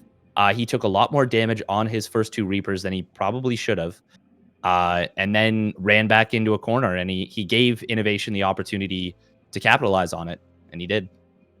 Yeah, so it looks like Innovation will move on to the ace match of the night, but Future, unfortunately for Future, that will be the end of his tournament hopes, as he is officially eliminated from the tournament. But we thank Future for putting up a nice showing and competing. Hopefully we can have him back in future, yes, pun intended, future Alpha X events. Yes, Future. I'm being critical because I root for him. You know, I'm just like, I just wanted you to do a couple things differently. And that's the thing. These are not bad players. These are not even good or great players. These are top tier, amazing players. S tier players is Innovation. So to be in a situation where just a small couple things being differently win you the game, and having that in both games is very, very impressive. Indeed. And it does show that he deserves to be here. All right, looks like we're heading to Korea server, and we'll start up our next series, which will be Nice and Impact, right? Yeah, Nice and Impact. Yes. And yeah, winner of that will go on out of first, and loser of that has to play Innovation. Nice. Judging by that first series, he may just be thinking to himself like, yeah, that's fine. I'm a lock. But let's be real. That's not really how that works. Like, Innovation, I don't think he's going to go down the way he went in the first series game.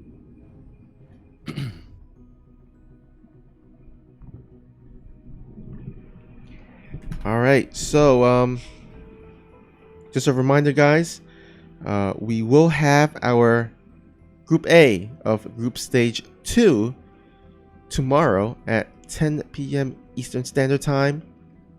Make sure you tune in for that. That is going to be involving, let's go back here in the Wikipedia page so we can see. Actually, I'm just going to go ahead and refresh it. And yeah, it's going to be with Solar, TY, Zest, and I guess whoever comes out of Group D as well.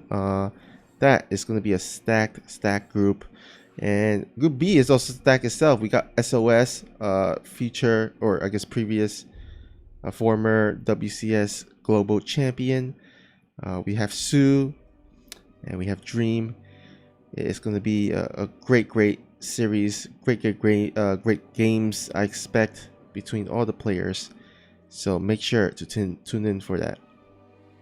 Yeah, those matches look really good. You got the next one is, as you said, tomorrow, and then the following going to be happening on Saturday. This really is a Christmas gift to the community, I would say, and should be pretty great. Yeah, and of course we will have on Sunday to finish it off with the playoffs, with the semifinals and finals. So you definitely don't want to miss that, because that will be the conclusion of this tournament. But before then, we will decide who will move on to group stage number 2, as we do have our winners versus winners match coming right up now. Yes, we do. And we have spawning up in the top right position of the map, I believe, World of Sleepers. It is representing TS Gaming. Nice, the blue Protoss player. And spawning at the bottom left, we have our red cute Zerg player. It is from Team LP. It is Impact. You even got a cute little rotating icon with the Carbot Ling. Carbot, a genuine treasure for this community. You gotta love him. You gotta love what he makes. Very cool stuff. Absolutely. Impact, not going to be going for any weird pool first, gas first builds. Just going for a hatch first at 16. Nice. Same thing. Not going to be going for a cannon rush. Just a. Well, he actually did go gas before gate, which is a little bit interesting. It's not significant, especially since he's not actually mining the gas right away. With 3, he's just chronoing probes into it. But it is different. It is a very slight difference. Yeah, definitely a variation. We'll see what that is for because, yeah, Protoss usually go for opened up with a gateway into gas, but I mean it's one of those things where, you know, you see some Protosses open up with gateway into Nexus and then into Cybernetic, but then you see some that does go for gateway into Cybernetic and then into Nexus. So different variations that Protoss can do, and sometimes it just comes down to personal preference. Yeah, I'm expecting that's what this is. Especially since he didn't immediately start mining gas. Now, in theory, he could have done that and then gone straight up into like the fastest possible Stargate. In fact, it still could be a very, very fast Stargate if he wanted, but he knows that his opponent's going to have the Overlord, going to be scouting to see if he starts up a gateway unit or anything like that. And it is actually going to be a very, very fast Stalker being chronoed. But it actually could be that plus the fast Stargate if he so desires. And there it is. Stargate does get plotted down, and if this Overlord does not escape anytime soon, this Stalker might possibly snipe it down. Although I think it should be able to reach the cliff. Yeah, it'll definitely reach the cliff. It could reach the close cliff, but it's actually no. He's gonna get a little bit greedy and go for the far cliff, and this will mean that he takes a bit more damage, but he's still gonna be able to get in there. Meanwhile, Impact trying to get in with 2 Lings. He actually, wow, did he scout this Stargate? Yep, just barely. He did scout a building. Oh, but I don't know if he had the chance to click on it. That was just barely in his vision. Yeah. So he may not have actually seen what that was. Well, we shall see, because if he did see it, we should expect him to throw down some Spore Crawlers quickly or soon. So far, he's only making queens, so possibly no. But if he can position his queens correctly, he will at least mitigate some of the damage that the Orko can do. Yes, and he would be wanting to throw down at least 1 Spore now. Actually, if he doesn't, it's okay. There it is. Starts it up in the main, and a lot of players do prefer to, instead of getting 2 spores or 3 spores all at once, to get 1 spore, especially the Korean style likes this, Cyril as well. You get 1 spore, and then you just take advantage of the queens and use 2 to ward the other base. Now, we did see a hiding probe get picked off there in the top left corner of the map. That was a nice little find for Impact. Oh, look at this. It's actually going to be a stasis ward. Kind of strange there. Only gets 1 drone and takes a bit of hull damage and then leaves. I guess he forced a little bit of lost mining time, and it's more guaranteed damage. But that's very interesting. Yeah, I don't think a lot of people would have gone for the stasis ward, the initial stasis ward. They probably would have tried to at least gun down a few drones, and then maybe later on, once the kind of the game goes kind of a bit more hectic, they can distract and then do the stasis ward then. But looks like he's going to join up with the second Orko. We'll get to snipe down 2 drones. Not, at least it's something, but probably a lot less than what he was hoping for. Yeah, definitely. Meanwhile, other side of the map, we have double Stargate Phoenix production going to be the weapon of choice for Nice. A very, very kind of cheeky way to play the matchup, and if your opponent doesn't punish it with something like a very early Nidus Worm, you can usually almost always get away with it. And if it gets scouted very late, you can oftentimes get a lot of damage even with it. And it is looking like that may be the case right here. It's going to be a while before Impact can scout it. He does have a an Overseer on the top left that is going to be moving into the base. Ooh, meanwhile, in the main base, we have the Oracle trying to dart back in. One of them getting picked off. And that highlights the queen count here. It is at 5 already, which is pretty decent. Ooh, Changeling, did it see? No, it did not see those Phoenixes. And Impact will scout this, but he's scouting it basically as 2 more Phoenix are popping out. And he's going to be... Impact will be moving across the map with a couple of roaches. But one of them gets picked off immediately as soon as it goes. And this is going to prevent Impact from moving across, I think. Oh, nice. Gets the high energy queen, and that's a really good pick off for Nice right there. Yeah, try to get as much queens as you can. And, you know, every queen you take down, that's less larva injection, that's less creep tumors. So, also less transfusion. So, as much as you can snipe down the queen, then it's good. But he will, oh man, almost take out one of the Phoenixes, but does manage to save it thus far. And he's hidden which of the Phoenixes is low by stacking them up very, very nicely.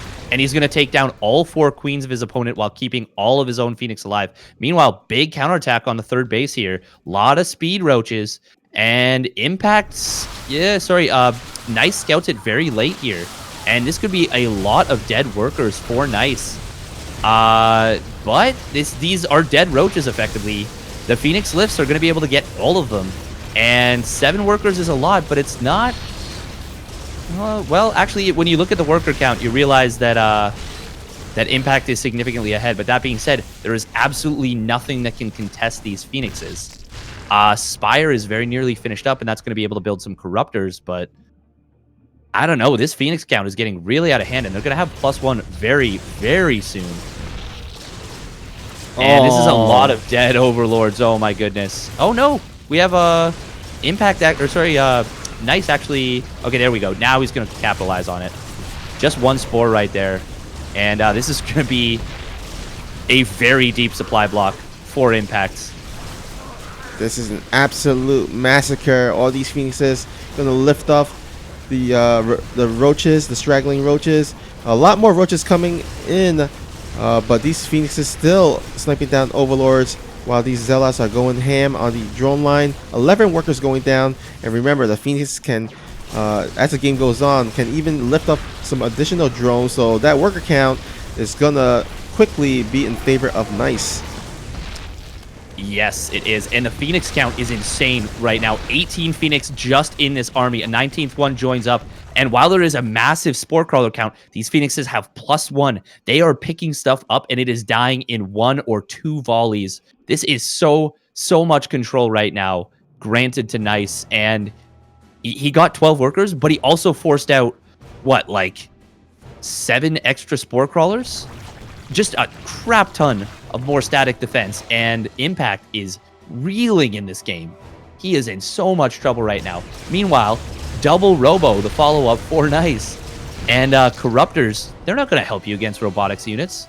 The only thing they can kill is Colossi and the Robo itself with Contamination. But I got the feeling that 23 +1 Phoenix are not going to let you do that. Yeah. Just a hunch. I mean, I think these Phoenixes can just take on the Corruptors itself. I mean, there's just so much Phoenixes. Yeah, they're like gunning down these Corruptors so quickly, and you never see that. Oh man, this is I don't think there's any path to recovery right now from Impact. Those Corruptors were his only way back in the game, and he has only gotten 3 of these Phoenixes while losing more Queens, Corruptors, and he's forced to tap out right there, and that is by no means an early GG. It was over. Very well played right there from Nice, and picking a really exquisite build order choice. Yeah, and unfortunately for Impact, he wasn't able to scout it in time. He scouted at the last second when the Phoenixes were flying across the map, so it was just basically too late to even prepare for it. And one of the things that you need to do against double Phoenix transition is to scout it as soon as possible so that you can start getting those spore crawlers, start making additional queens, and then start buying yourself time at least to make those to pump out those hydralisks or corruptors. And yeah, and I think just nice catching impact off guard and was able to do massive amount damage. And the additionally unfortunate thing for Impact there was he was going for a bit of a timing. It wasn't a massive commitment. He was still on 57 drones, but he did not have that massive like 66 drone economy, or like even like 70 drone economy with a bunch of units on the way. A bunch of fourth base on the way, or even completed. He was committing to a bit of a push, and it was literally about to move out as those Phoenix came in, and they picked up one Roach, and then he was like, okay, I guess not. He did eventually go for the push on the third and got a little bit of damage done, but he lost so much in order to do that. And yeah, just a really nice build order choice and really nice execution coming out of Nice. Yeah, it's a really nice build. I think you guys would love to study it, and you can, guys. Remember, there is a replay pack available to purchase in the Match Arena. So if you want to actually see that game and study the game for yourself, study the build, copy it, and implement it in your latter games, that's certainly available to download. And here we go. Looks like we are headed into game number 2 in our lovely snowy map, as it is Christmas time. Yes, and we have spawning down in the bottom right position, looking to unwrap his Christmas gift. It is from Triumphant Song Gaming. Nice. Living up to his name. A lot of really nice plays in that last one. And he is looking super sharp in this whole group. Oh man, something is he gonna build? Okay, I just had a moment where I was like, is he gonna build a forge? You gonna cannon rush? No. Well, this wouldn't be the worst map to cannon rush, but looks like this next guy won't have to worry too much about it, as he is from Team LP. It is Impact. Yes, he is, and no, he will not have to worry about it too much.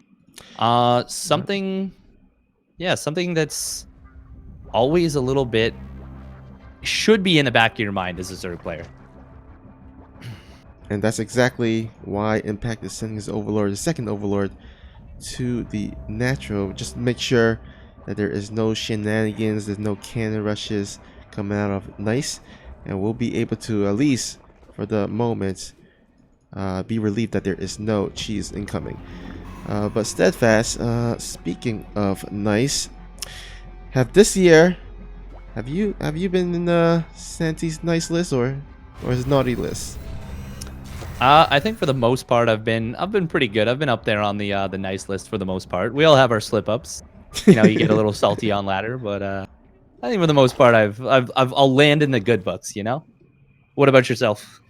Any skeletons in the closet, literally or figuratively? No, I think I've also been in a nice list this year.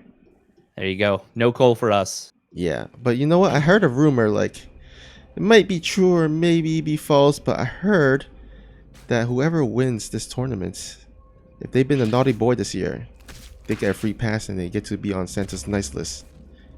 Oh damn, that's got to be extra motivation for cheesy players like someone like Haas, who really have wanted to get into this tournament and try and take this down. Nice, little bit of a Haas Junior, or even at this point, he may be the Haas Senior. He may have taken over. Possibly. Once again, Nice going for an interesting decision. Stalker first into Stargate. So he likes just the way he allocates his gas. He likes to do this build this way, and I appreciate it. I appreciate that he has his own unique way of doing things, and even again going for gonna be a hidden probe. Yeah, you actually see a lot of Protosses go for the initial adept, and then they save up the gas to go for the Stargate initially. But Nice, he's gonna actually delay the Stargate just a bit in favor of the Stargate. I mean, that's not the Stargate, the Stalker. And I think that's the purpose of it, is probably just to thwart any overlords, the initial overlords, from scouting the Stargate.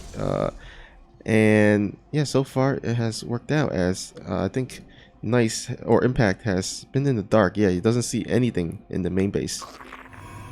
He did just scout the Oracle coming around with the Overlord. Just happened to by accident. He may not have necessarily seen it, but he did start. Yeah, no, he did actually see it because he moves these queens at the natural in position, and he's going to be able to deflect this very easily. No stasis ward getting up this time for Nice. One larva will go down. Might actually get the cancel on this drone before it. Yeah, he's going to be able to target that down. But he will actually suffer a lot of hull damage for it. That's not worth. So something I think that he's doing with that is just kind of trying to play against the meta a little bit with that Stalker First. So whenever you see Stalker First as Zerg, your instinct is to say, okay, it can't be Stargate. This is a Robo build, or this is a DT drop build. But Nice is like, nope.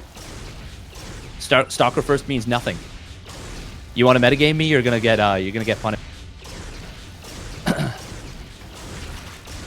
But that being said, it is a different build from Nice this time. It's going to be 3-gate Adept follow-up. And a lot of Oracles, actually. Holy crap, he's going up to 4 Oracles. Or Foracle, as it's been referred to. So actually, that's a nice nickname. Yeah, right? I like it. So we have a proxy pylon side of the map, and yeah, with the 4 Oracles, Impact does respond with an extra spore in the main base, but he doesn't actually have any spores at the 3rd. That is insane.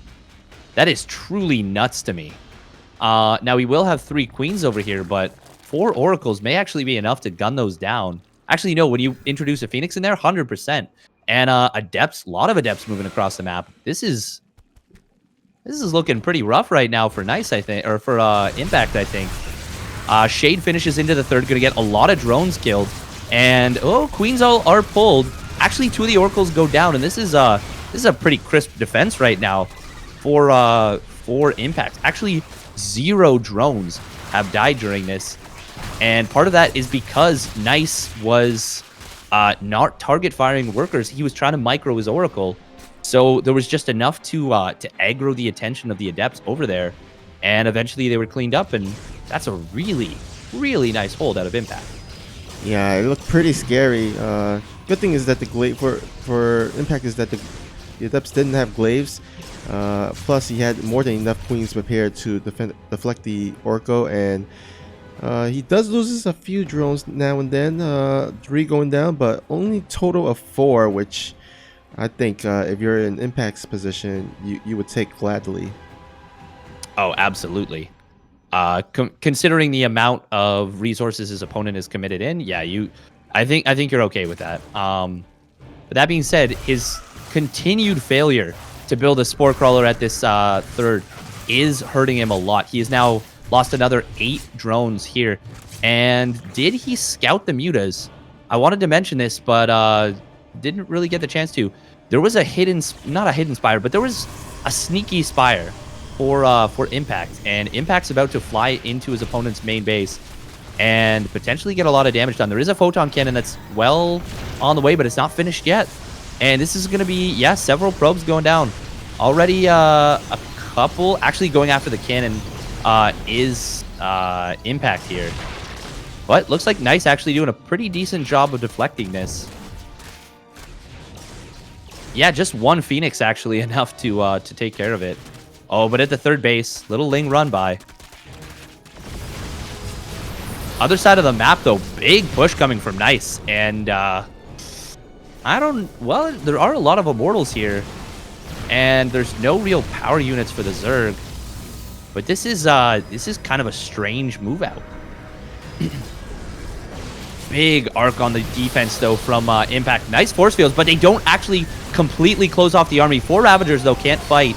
And this is looking very, very close. Couple Oracles on the left side going down. Corrosive Biles take down one of the sentries very nearly. And this will be a hold for Impact, I do believe. Really, really nice for him. Even the Observer going down to that Spore Crawler. And GG's called. Damn, while that was all happening, looks like a few workers were going down. Yeah, there was a counterattack at the dirt as well as the mutas are still alive, attacking the main base there. So I think Nice pretty much knew that was over at that point, and looks like Impact will even up the series. Yes, he will. And well done by him. But also, I have to say it was a strange decision to push in there from Nice. I don't think that was a requirement. Once he had moved across the map, sure, but he had deflected the first mutas pretty decently. His opponent was on a relatively low tech army, and he just decided now was the time to shove, and well, it wasn't, but he thought it was. Yeah, I think he probably thought the the mutas did catch a good amount of pros while doing the links at the third did took down a few additional pros, so he probably felt like I lost a bit too much pros with this mutas prize. I think I'm gonna just try to counterattack before the muta count gets too out of hand, and unfortunately it did not work out. Yeah, no, it did not work out at all. I feel like he could have played defensively though. But he's the pro player obviously, and I'm just the nubbin. So what do I know? Also, I have full vision, so that helps a little bit more too. He didn't know that Impact was. He had cut some resources in order to get those mutas up. But it ended up being really, really good for Impact. Really nice decision on the Spire. It might have also been that Nice was originally going for that timing attack with the I think he had 3 immortals, right? Or something like that. Usually He did, yeah. Yeah, so usually, timing attacks revolve around 3 immortals because 3 immortals does one-shot roaches, so possibly he was going for that kind of that attack, beforehand and was preparing for it. But looks like we have ourselves a nice tight series. Both of them are tied at 1-1, and whoever wins this game right here will advance to the next group stage. Who will it be? That is a good question. Will it be this gentleman spawning down in the bottom right position, representing Team LP? Give it up for Impact. Oops, let me go ahead and change the overlay. All right, here spawning at the, I guess 11 o'clock position, or I guess 10 o'clock, however you look at it. It is the blue Protoss from TS Gaming. It is Nice. Yeah. And Nice going for a little pro block there on the hatchery. Delayed it a fair bit. And Impact's going to be a little bit maybe unhappy with that. And if he is, that's good for Nice. Anything where you can make your opponent feel less comfortable, less in their element, is a good thing that you should try and do.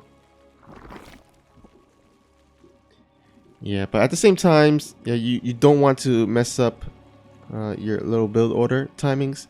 So it's good if you can do that, but just make sure you have enough APM for it, because if you don't, then you're gonna mess up your own timing, and that in the end will not feel nice. You end up doing more damage to yourself indirectly than your opponent. Yeah. But that being said, it's also a good way to practice for those at home who are trying to. It's a good thing to tax yourself and to go beyond. Plus ultra. So we have standard builds from both players. Nice being so freaking annoying with this probe. He was there for so long, just relentlessly harassing those workers and forcing them off the mineral lines. Really, really nice stuff from him. Yeah, almost as nice as All Might. Almost. We gotta continue. Glad you picked up on that. Yeah, we gotta continue the My Hero Academia references here. Absolutely. We do see Nice for the first time in this series is opening Adept first, and he is gonna follow up with an additional Adept even. Kind of faked going across the map right here. So that was really interesting. He took advantage of where the Overlord was and moved his Adept just out of vision of it and then put it on patrol in an effort to catch the Lings of his opponent. But Impact did not bite. He did not fall for it, I guess. And he doesn't go in with these Lings. If he had, he would have lost them. Would have lost them both. But nice move and nice counter move from both players right there. And Impact even had a second Overlord going across the map, but because he sees double Adept, knows that it's very, very likely going to be Stargate. He's moving that second Overlord back, and there's a good chance that he saves that when otherwise he wouldn't have. All right, so the Overlord will go down, and we'll see if Nice goes for that same double. Oh, no, actually, I was about to say you might actually go for the double Stargate, but it looks like he's going to transition into Twilight Council instead. So nice little change up for there. And while it looks like Impact is going to stick with an Evolution Chamber, probably get some +1 melee or maybe even carapace, and then just rely on Lings from here on. You are right about that +1 melee. +1 melee can be a very good counter to Stargate play. Especially if your opponent doesn't go for something like Mass Oracle, or they do go for Mass Phoenix. It can just be very good. Highly mobile units that are in high numbers. Not easy for Phoenix to pick up.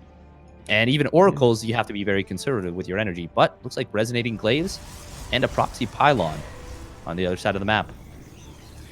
Yeah, also the +1 melee does do really nicely if the Protoss does go for an earlier dirt base. You can pump a lot of Zerglings and Speedlings actually, and then with the +1 melee finishing, you can try to see if you can cancel that dirt base, which I think most of the time, if the Zerg is committed, it should be able to.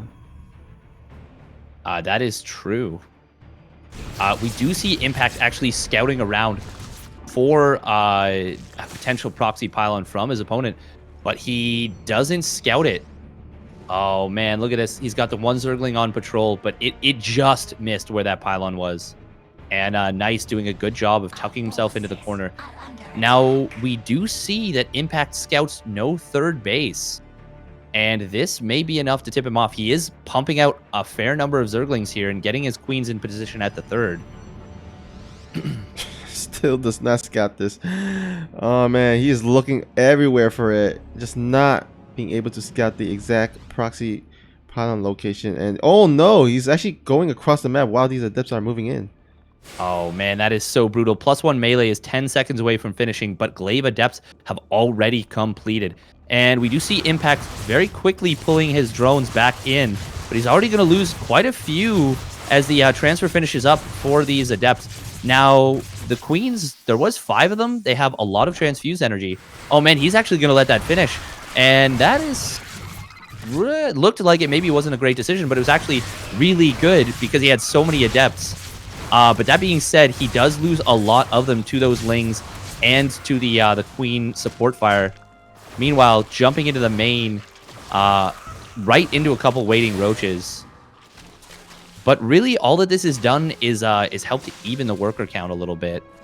And we're going to see a couple more drones in the main go down. That's actually really nice. Nice cancel on that Adept Shade. Lets him get a couple more workers killed. Meanwhile, at the third base, we're seeing a shield battery is finished up. Looks like really a lot of production coming down all at once for Nice. 5 gateways, an Archon, or sorry, a Templar Archives. I was going to say an Archon factory. And that's really going to help him a lot here, especially defensively. But we do see Impact setting up for another potential Overlord drop with Lings into the main. And with that +1 melee, going to be really good. Oracle was deflected again. Very nice by Impact. But he built units for a fair bit of time right there before he switched back into drones. And this is looking like he wants to get quite aggressive.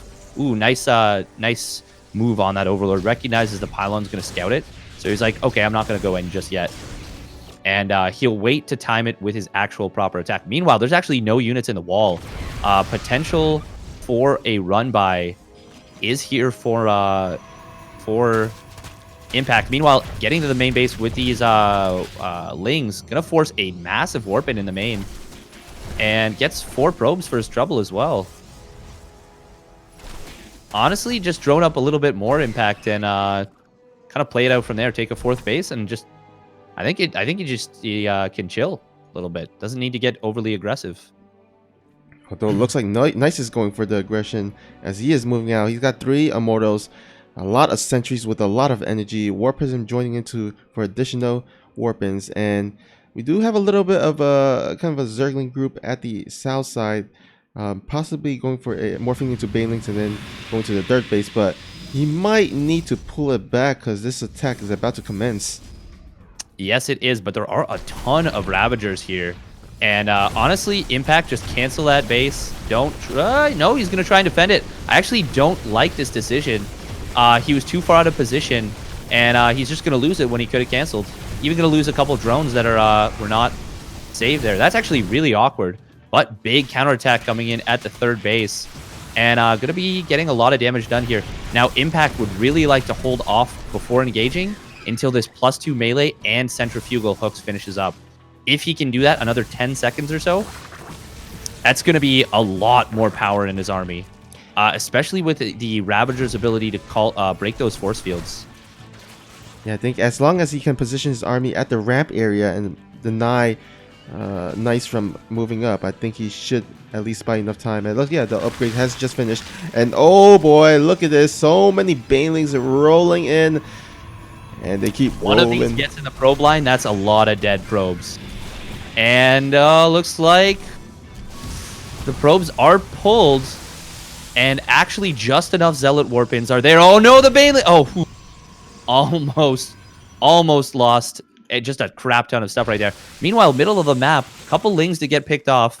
Adept try and run by into the third, but they are not long for this world. Oh, Baneling drops in the natural. Not going to be able to get much done. But still, this is a lot of lost mining time for Nice. That being said, though, he's done a very good job of staying on top of it and preventing those massive picks. Finally, that proxy pylon gets found by Impact. Well done to him. Just about 6 minutes later than he wanted to. Yeah, I mean, if you have watched Dora the Explorer as a kid, I think you would have found that a bit more earlier. But unfortunately for him, he will finally, at the very least, find it. But oh man, look at this Baneling at the bottom. That's so many Banelings. And Zealots will find a lot of them though. And this is sentries not going to be able to catch those Ravagers in the middle of the map. This is like a really strange. Oh wow, so many Zealots actually stacking up there. And once again, only one probe goes down. Meanwhile, natural expansion, a lot of 2 Banelings sneak in. And they actually get 10, 15 workers in the natural. Oh my goodness. Once again, though, this 4th base for Impact, no chance that is getting saved. That is going down Hundo P. But we do have Impact engaging, and he actually gets on top of the sentries. A lot of them do go down. All the Zealots as well. And there's just power units right here for Nice, but he does not have enough to stand up to these Ravagers. Now, he will be able to get out 2 of the Immortals, but it looks like Impact is going to take a commanding lead in this game in both supply and control. Now, that being said, we see right there a 4th Nexus already done for Nice. But Impact has Broodlords potentially on the way in the next about 2 or 3 minutes. So not only does he have to hold this 4th base and even up the supplies, he's going to have to find a counter to those Broodlords. And he may not even be able to survive these next 2 minutes. A couple more Archons coming in, though, will help a lot. But they still don't have their +2 yet, and that's when they really come online. Nice Corrosive Biles. Really nice Corrosive Biles, actually, right there. Really disrupting the army movement of Nice. And worker count, not high. Those 15 workers that Nice lost, those hurt. Those hurt a lot. We do see now a little double Archon drop moving across the map. Now, the one thing that's gone well for Nice is the fact that Impact is really hurting economically. Having his base denied twice is really painful. Oh no, the worker transfer! Oh man, for the most part, Nice has been so good about those worker kills, worker pulls, and not letting his workers get killed. Only loses 2 there. And Impact's thrown away a lot of resources on these Baneling run-bys. Nice little catch right there for the Archons actually getting... Oh wow. Probes getting gunned down at the third base. Impact has been absolutely relentless here with this. Really nice target timing that with when his opponent would definitely be watching. Ooh, that was actually quite nice for impact right there. Considering the fact that 3 Banes got spotted, he ends up getting 4 Zealot kills for it. This is really nice play from both players, but Impact has been so freaking relentless with these Bane run-bys. Meanwhile, Broodlords are starting up. This is about that 3 minutes that I was talking about, where he needs to find a solution to the Broodlords, and he doesn't have one yet. +3 ground units are very, very good. But it's really tough to break through against Broodlords, especially when your only anti-air is Archons. Well, he Now does. Sorry, go on. Well, he does start to attack before the blue lords the numbers get too crazy, but there is still 6 brood lords, and there's actually a lot of queens for transfuse energy. Transfuses the front brood lords. Oh man, just barely, and Wow. be able to save that, and just a bit of micro, and all these archons shall go down, but the mortals does at least take down the hatchery, so he will at least push impact back to 3 bases compared to 4 bases of nice. So as long as he can okay, actually looks like he's transitioning into void ray.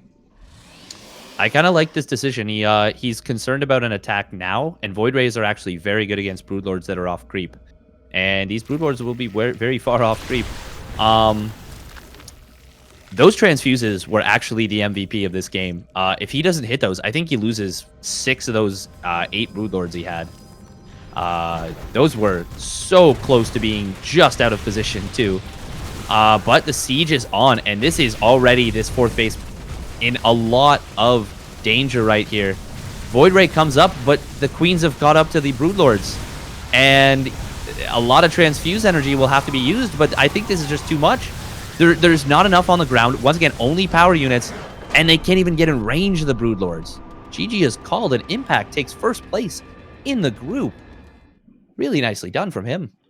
Yeah, and he will move on to the round of 8, but Nice still has a chance. He will be going to the ace match, and yeah, looks like he will be playing against Innovation to determine who will be the 2nd person to advance to the next round.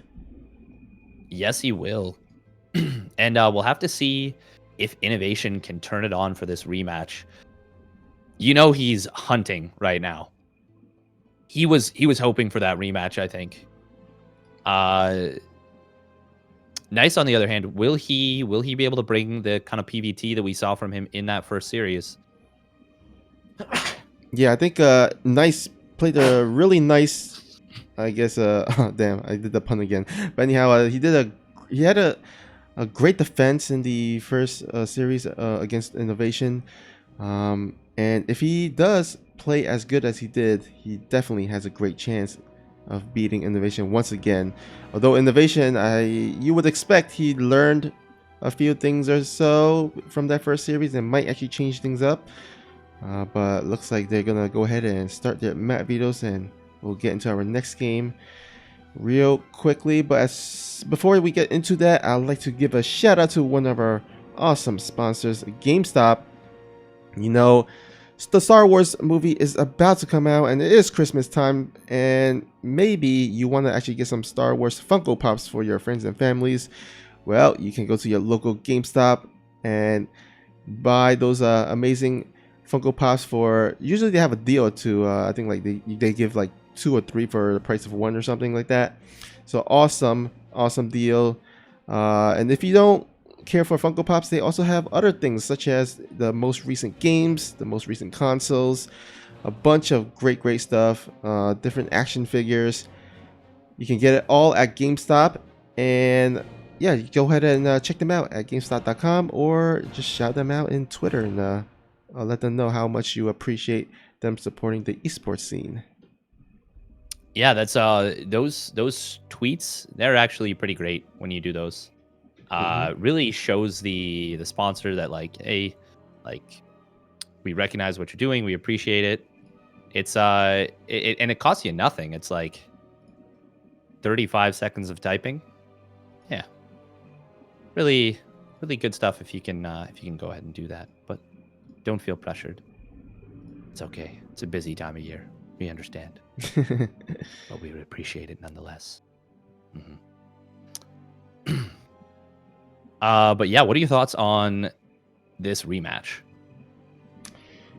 You know what? I mean, if we were to start the night and you were asking me that question, I would say, you know what? Innovation all the way. I mean, probably quick 2-0, maybe even 2-1, but definitely innovation. But after that first series, after how Nice played and pull up I guess a really good 2-game win, I would say anything can definitely happen. Yeah, I think the thing is, it's not like innovation did anything like that's the build you would expect to see him do in TVP. So I guess you could argue maybe he was hiding builds, but I don't know. I would have. I think he might be panicking a little bit if he doesn't have something special prepared. Yeah, I think possibly maybe Innovation could try to at least play it out longer, because I think he was mainly focusing on those timing attacks, which didn't really do much, because Nice was just had the observer and was able to prepare for it, was able to mass enough units to defend, and that was pretty much GG. As he did some really nice counterattacks while at it. So as long as Innovation just play a solid game, I think his chances will be good. But also Nice, he's a pretty solid player himself. He can definitely force the issue and go maybe do a timing attack himself. But his counterattacks were pretty on point. So I think if he keeps that up, I think he should also have a nice chance to make it out. Yeah, definitely. I think, like you said, looking at the things earlier, you would have expected Innovation to be the heavy favorite, but yeah, Nice made him look. He almost trivialized him a little bit. It never really felt like Nice was in that much danger, even when like the pushes were coming in. Like it just felt like Innovation was always. It felt like Nice was always in control. Like he always had the game in his pocket, which is or at least wasn't at risk of losing it at any point, which is a really nice thing if you can do that. And yeah, looks like the first map is going to be World of Sleepers. For this series we'll be getting into.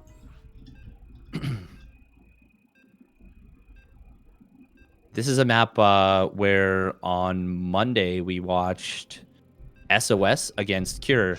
SOS did a very funky build where he built a proxied second gateway in Cure's natural with the pylon on the other side of the minerals between the natural and third. And yeah, he did a really, really nice bang up job with that.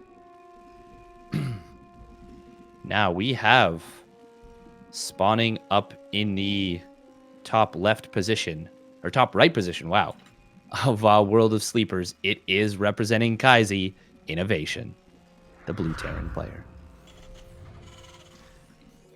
And spawning at the bottom left, we have our friendly red Protoss player from TS Gaming. Is he naughty or is he nice? Haha. We'll have to find out soon. Looks like it's going to be Barracks before Gas coming out of Innovation. And Nice going for a little... Ooh, actually, is he doing the similar build that SOS did? Nice sending a probe to the natural and then another scouting probe as well. Yeah, this... Oh my god, I think he's actually doing it. Unreal. He's doing it in a different spot. In the series I'm talking about, it was over to the left by those patches. Yeah, right there. But this one, oh man, this could be a real pain in the bum. And even Nice with the positioning of his first gateway, going to be getting it a lot closer across the map. Even a gas steal coming down from him. Oh man, this could be real trouble. And it is going to be that proxied second gateway.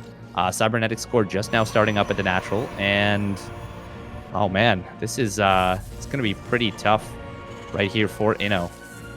Oh man, I love this. This is with the gas steal that delays the factory, that delays any potential Marauder or Marauder transition.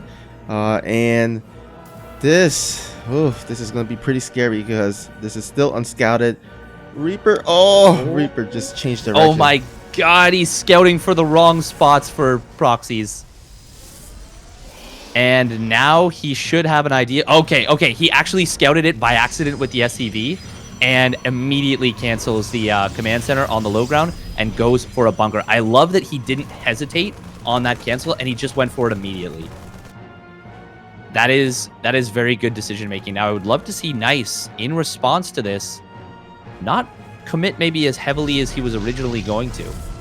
He's already gotten really his objective, which was a cancel on the command center. Ooh, nice micro by Innovation. Keeps the SEV that was low alive.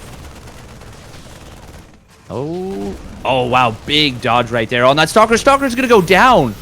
Oh, wow. Massive mistake right there from... but the Reaper in the main base almost gets surrounded by his own grenade. So, okay. So we see the double cancel on those shield batteries. And, all right. I think we're Gucci. I think everything's okay. It's going to stabilize. Innovation is certainly ahead. 100% he is. But he's not impossibly far ahead. But definitely far ahead. Or, I guess, solidly ahead. He's in a notably better position. Yeah, I mean, at this, we're approaching the 3-minute 40 mark, and I mean, look at the timer. He's 4 workers ahead. You count the meals, that's almost like I don't know, like 10 ahead. That's like 8. 6, 8? 6, 8, yeah, around there. So, yeah, I think, and that's actually, you know what, Innovation, I think he gets the feeling that he knows this, and he's actually safely throwing down a 3rd base. Usually you don't say safely, but at this, at the point where Innovation is at, I think this is a really, really smart decision. I agree. I think there's no way that behind this, Nice is not expanding. It just wouldn't make sense to do anything else, to just stay on what you're doing. So, triple command center. It's a good decision. You know what? You might as well add a 4th. Just go crazy. God. just meme build. Meme build in the decider match of your group. Why not? Oh, that's funny. The Cyclone's caught behind the tank. That's cute. We'll clear out that proxy pylon, and he's going to get the gateway as well. Meanwhile, Hallucination with the Oracle. Oh, he's actually representing that it might be real, but no. Nice actually going to get kind of denied of his scout, too. I think maybe trying a little bit too much with the mind games. And he's not going to see the engineering bay. Most importantly, he's not going to see the command center. And he's also not going to see the additional barracks coming down. Now, you just highlighted it there. We do see a robotics facility as well as a forge coming down for Nice. It's not bad. Not bad. Yeah. Colossus can be good. Do you think it's Colossus, or do you think he's actually going to go Disruptor? I would love if it was Disruptor, because Disruptor is a risk he needs to take. Kind of relying on, like, maybe a couple big Purification Novas. Maybe he does, like, a Disruptor drop to start things off, gets, 7 workers, and then catches his opponent's army on the map, or even just sneaks the Purification Nova onto his opponent's army. But looks like it is going to be Colossus. And I don't know if I like that from his position of being behind. But that being said, 3rd Nexus was thrown down, so he won't get too far behind. Oh no, Innovation. He didn't realize he already built an engineering bay and builds 2 more. That's a mistake.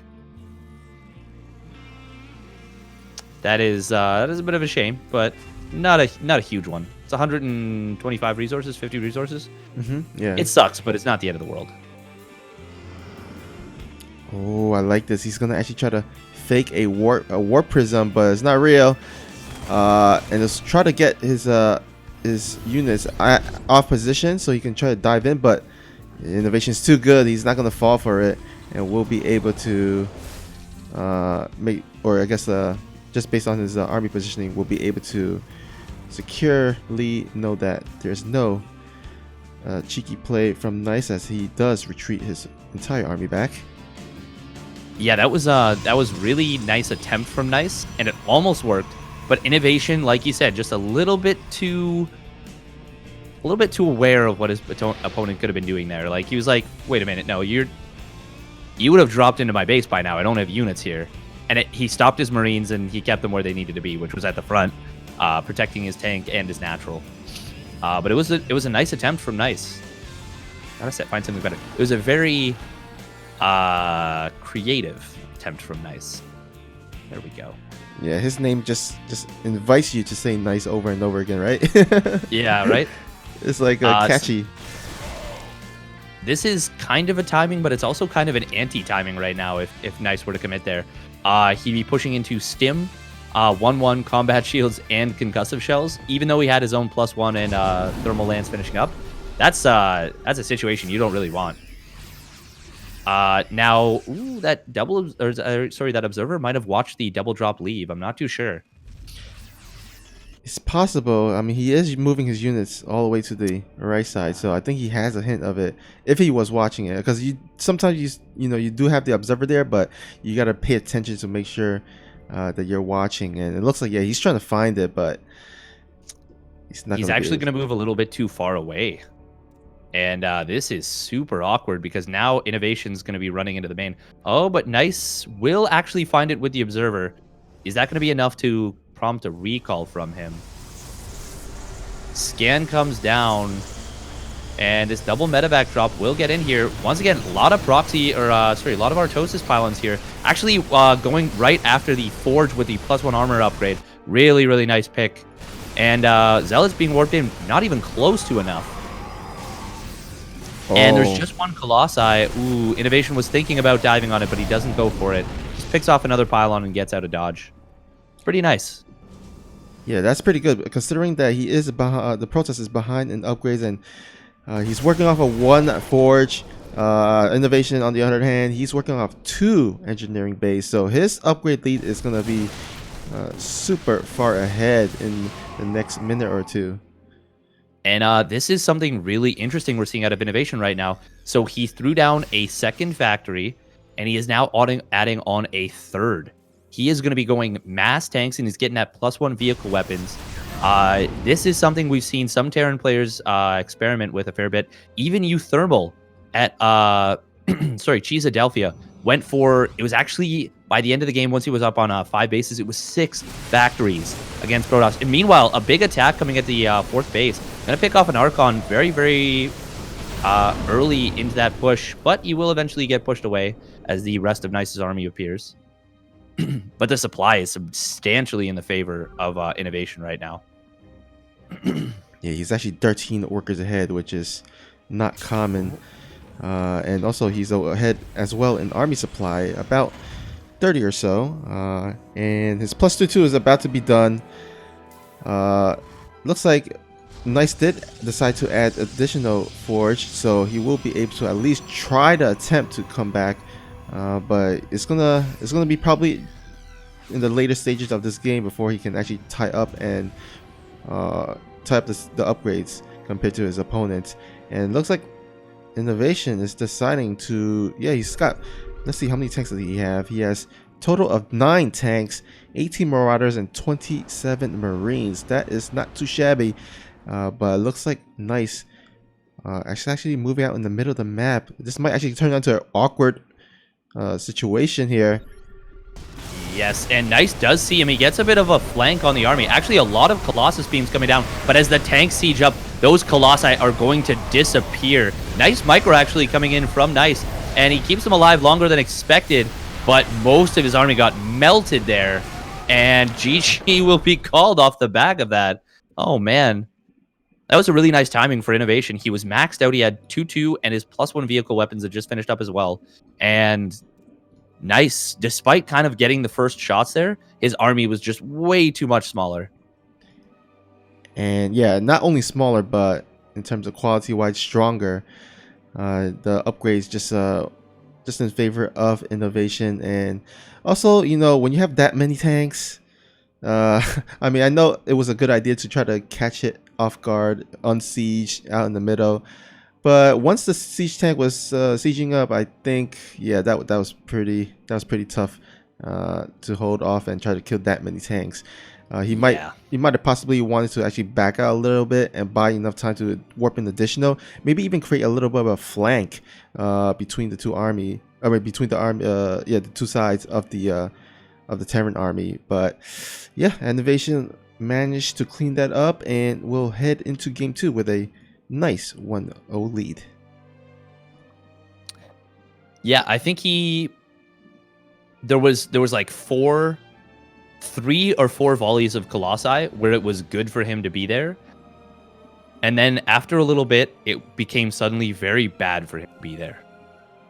Like, it was like basically what you're saying, which is when the tanks finished sieging up, he should have been already withdrawing with his army. But he didn't do that, and he ended up getting absolutely crushed there. But I think if he had been a little bit more more patient with that engage, I think he could have made some magic happen there. Maybe. Wouldn't have been easy, but would have had more of a chance. Yeah, especially with the aforementioned flank coming in that he was trying to set up. But that being said, Innovation stepping back into this series, or stepping back in against Nice, I should say, deciding you're not just gonna take this down for free. I'm a boxy for this one. You're gonna have to earn this. And we have spawning up in the top left position of the map. This one, it is the Blue Terran player representing Kaizi. Give it up for Innovation. Is this Oh no, my camera's broken. I turned it sideways. Oh. All right. Here we go. At the bottom right, we have our red Protoss player from TS Gaming. It is Nice.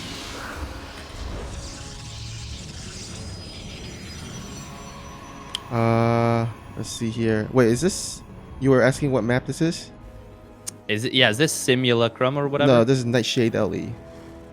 Oh, Nightshade. Okay. Yeah. Cool. So right below, wait, you're in the WCS interface or UI? No, I switched it to default for this one. Okay. Anyhow, yeah, Nightshade here, as it is a dark map, so really nice color shading to fit its name. Agreed. I've always been a fan of a little bit of the brighter ones that you can see a little bit more clearly. It's kind of a little bit more my jam, but I recognize that that's not everyone's cup of tea, and that's okay. That's okay. Yeah, I actually like the brighter maps as well. Just a better mood, not only observing but also playing in it. That's how I feel as well. Yeah. Yeah. So another gas steal coming down from Nice. This is pretty interesting.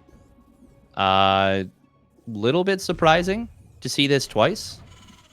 But it's also very interesting to do it again when he's not cheesing. I think that's kind of neat. Kind of like it. Yeah, I think he's trying to play some like mind games or something, but it looks like Innovation's not falling for it.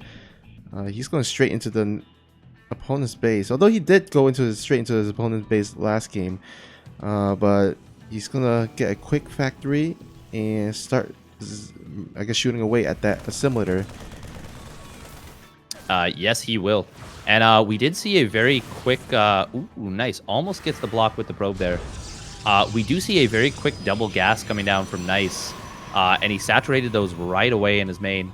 And he's going to be going into a robotics facility. This could definitely be an aggressive move from Nice. So we may be able to, we may be seeing a quick War Prism, maybe a couple more gateways come down, and he just tries to see what he can get done. Bunker is done on the other side of the map, though, for Innovation, and he is able to also save or finish the command center. He's just going to shade out with the Adept. Only suffers 6 points of real damage, and that's not too bad.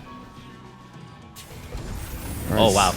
second adept does join in the fray, and let's see if he actually decides to commit. But I think with the Hellion, actually does catches the adept, so that's really nice.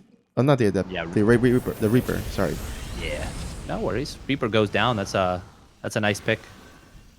And there's now 3 adepts at the front. Innovation desperately trying to get out with this this Hellion, but he keeps getting blocked. I was gonna say, wow, there's no way he lets that finish, right? Well, there we go. Couple more gateways come down Oh. in the main base, and this is looking like it could be, like I was saying earlier, a fair bit of aggression coming down. Yeah, and Innovation. This is so funny. He's just like kind of lift and I was about to say. Knight's getting supply blocked badly, and that's really unfortunate since he is going for a Warp Prism, and this is going to make his push so much weaker than it should be. That Warp Prism should be across the map almost by now. It should be pretty much arriving at his opponent's base, but instead it is just starting. These Adepts continue. Ooh, finally this Hellion. Yeah, it is going to be able to sneak out. And this is going to be nice for Innovation. Those Adepts are so annoying. Like, you're just so worried about them. Now, we do see the Warp Prism did pick up an Immortal and left the main base. Oh, wow. That is a big scout for Innovation. He's going to see 3 gateways finished up. And actually, this might throw him off a little bit. 3 gateways and a Twilight. He might just think this is Blink, but this is actually going to be a little bit aggressive.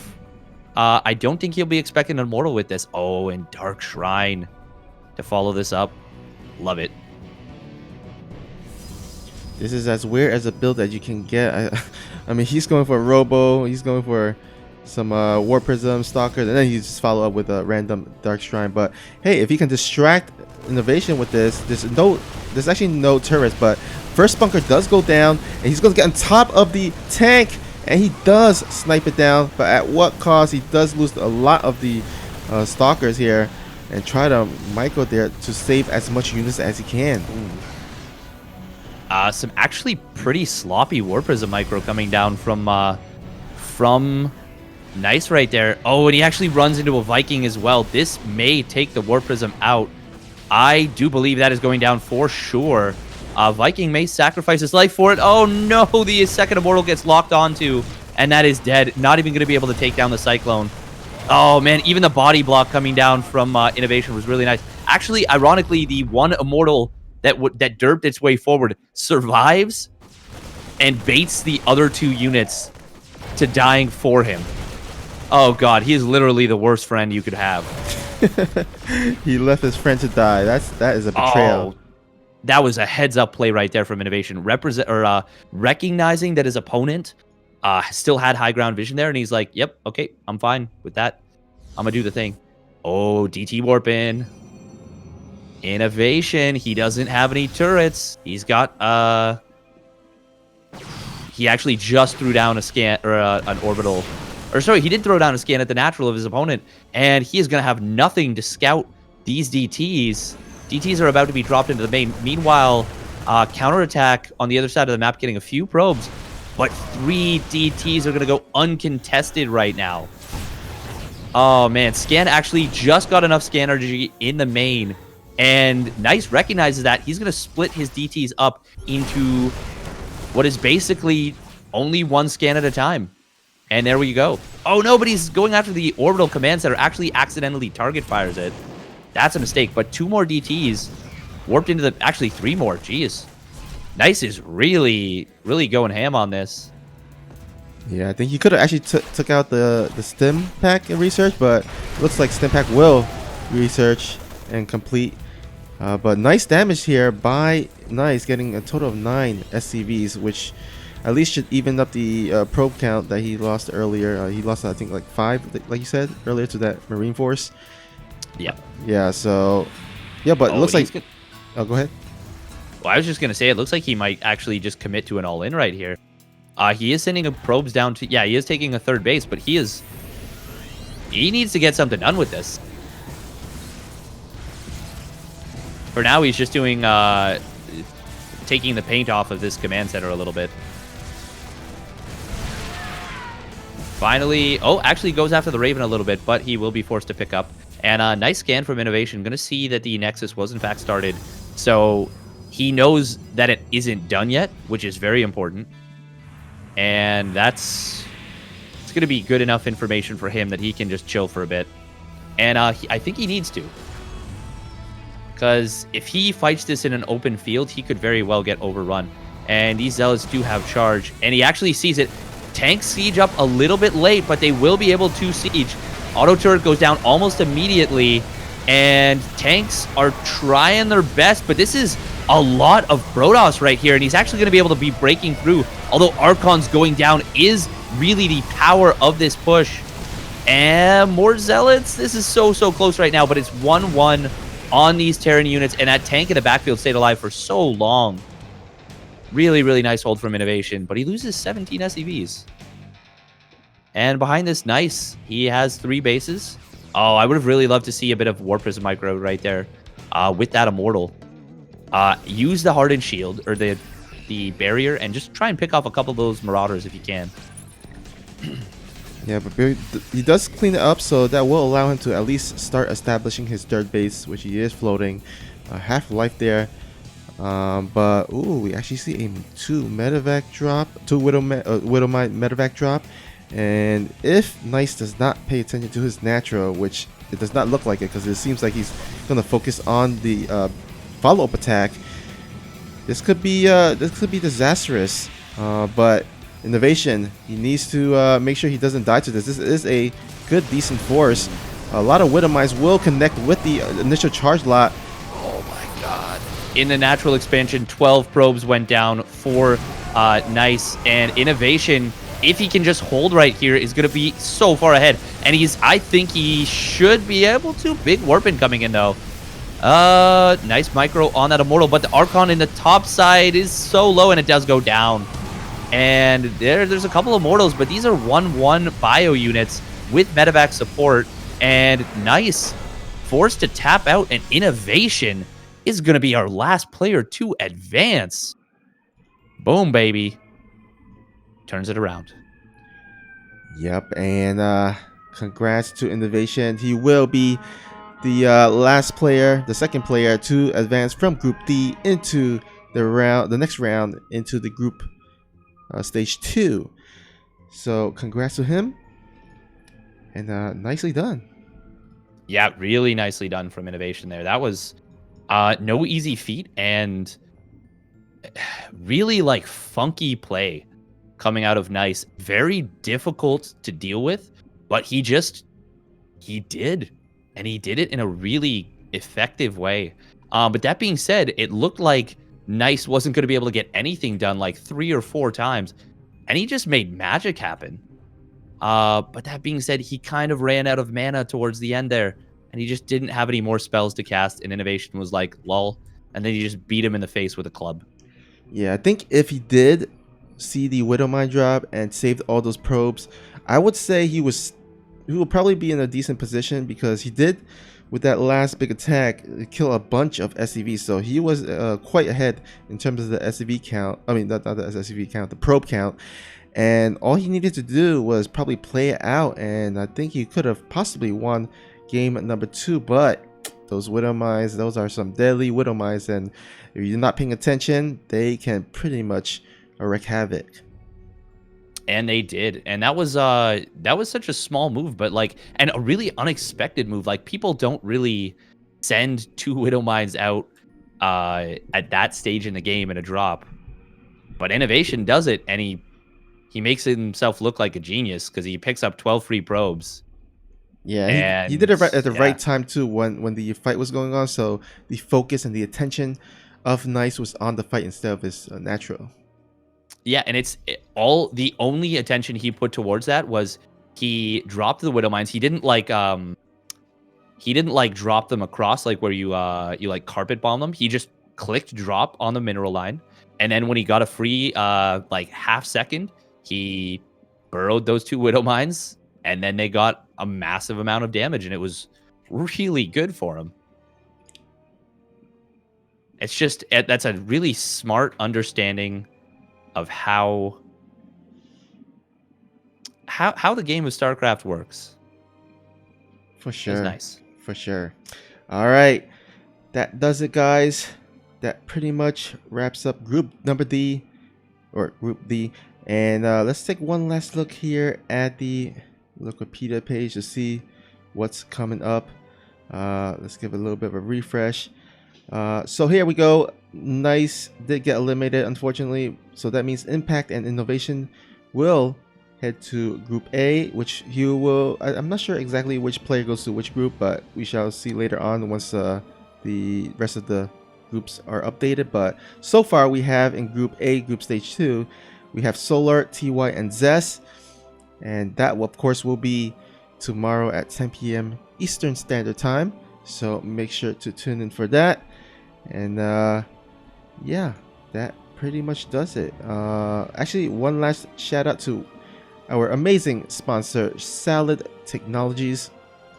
Guys, if you have a really decent GPU and you want to earn money by just being idle, you don't even need to do anything, just being idle while you're not gaming, while you're eating and you're not really doing anything. Maybe if you're going to the bathroom to take a pooper and your GPU is not doing anything, this is a perfect time for you to earn money. All you need to do is check out the Salad app, start chopping those salads to earn rewards, and you can trade them in for things like gift cards as well as pre-pay cards and Discord Nitro if you want the Discord Nitro perks. And yes, just check them out at salad.io. Discord Nitro, that's you've piqued my attention now. I'm like, oh, I gotta get myself that. I need to boost my server. Yeah. All right, and yeah, any last words, Steadfast, from you before we wrap this up? Just going to, I guess, say where you can find me. You can find me anywhere that they have food. I like food. Now you can follow me on Twitch at twitch.tv/steadfastsc if you did enjoy the casting. I will be casting the qualifiers for IEM Katowice coming up in January. I've booked some time off, so it's going to be Monday to Thursday in the second and third weeks of January, or first and second weeks of January. So I'll be casting all of those, both Korea server qualifiers, the EU server qualifiers, and the NA server qualifiers. I'm going to go absolutely ham on that. Nice. And then, yeah, you can follow me on Twitter at SteadfastSC2. I think that's it. And I guess. also, you can join my Discord too, but you can do that from the other places. And you'll be casting the IEM at your own channel, right? Yes, I will be at twitch.tv/steadfastsc. Yeah, and do you have anything else that you would shout out? Just like to shout out to all the admins, of course, for helping organize the tournament, making sure everything is running smooth, as well as the head organizer of this whole event, Sushi. And a big shout out, of course, to Africa TV, who's pretty much allow us to put on this amazing event. This would not have been possible without their amazing support. And yeah, hope to see you guys tomorrow. Make sure you follow my guy Steadfast. And yeah, that pretty much does it. And one last shout out, Drickett, big supporter of the NA scene. Really good guy, does a lot of work behind the scenes, and yeah.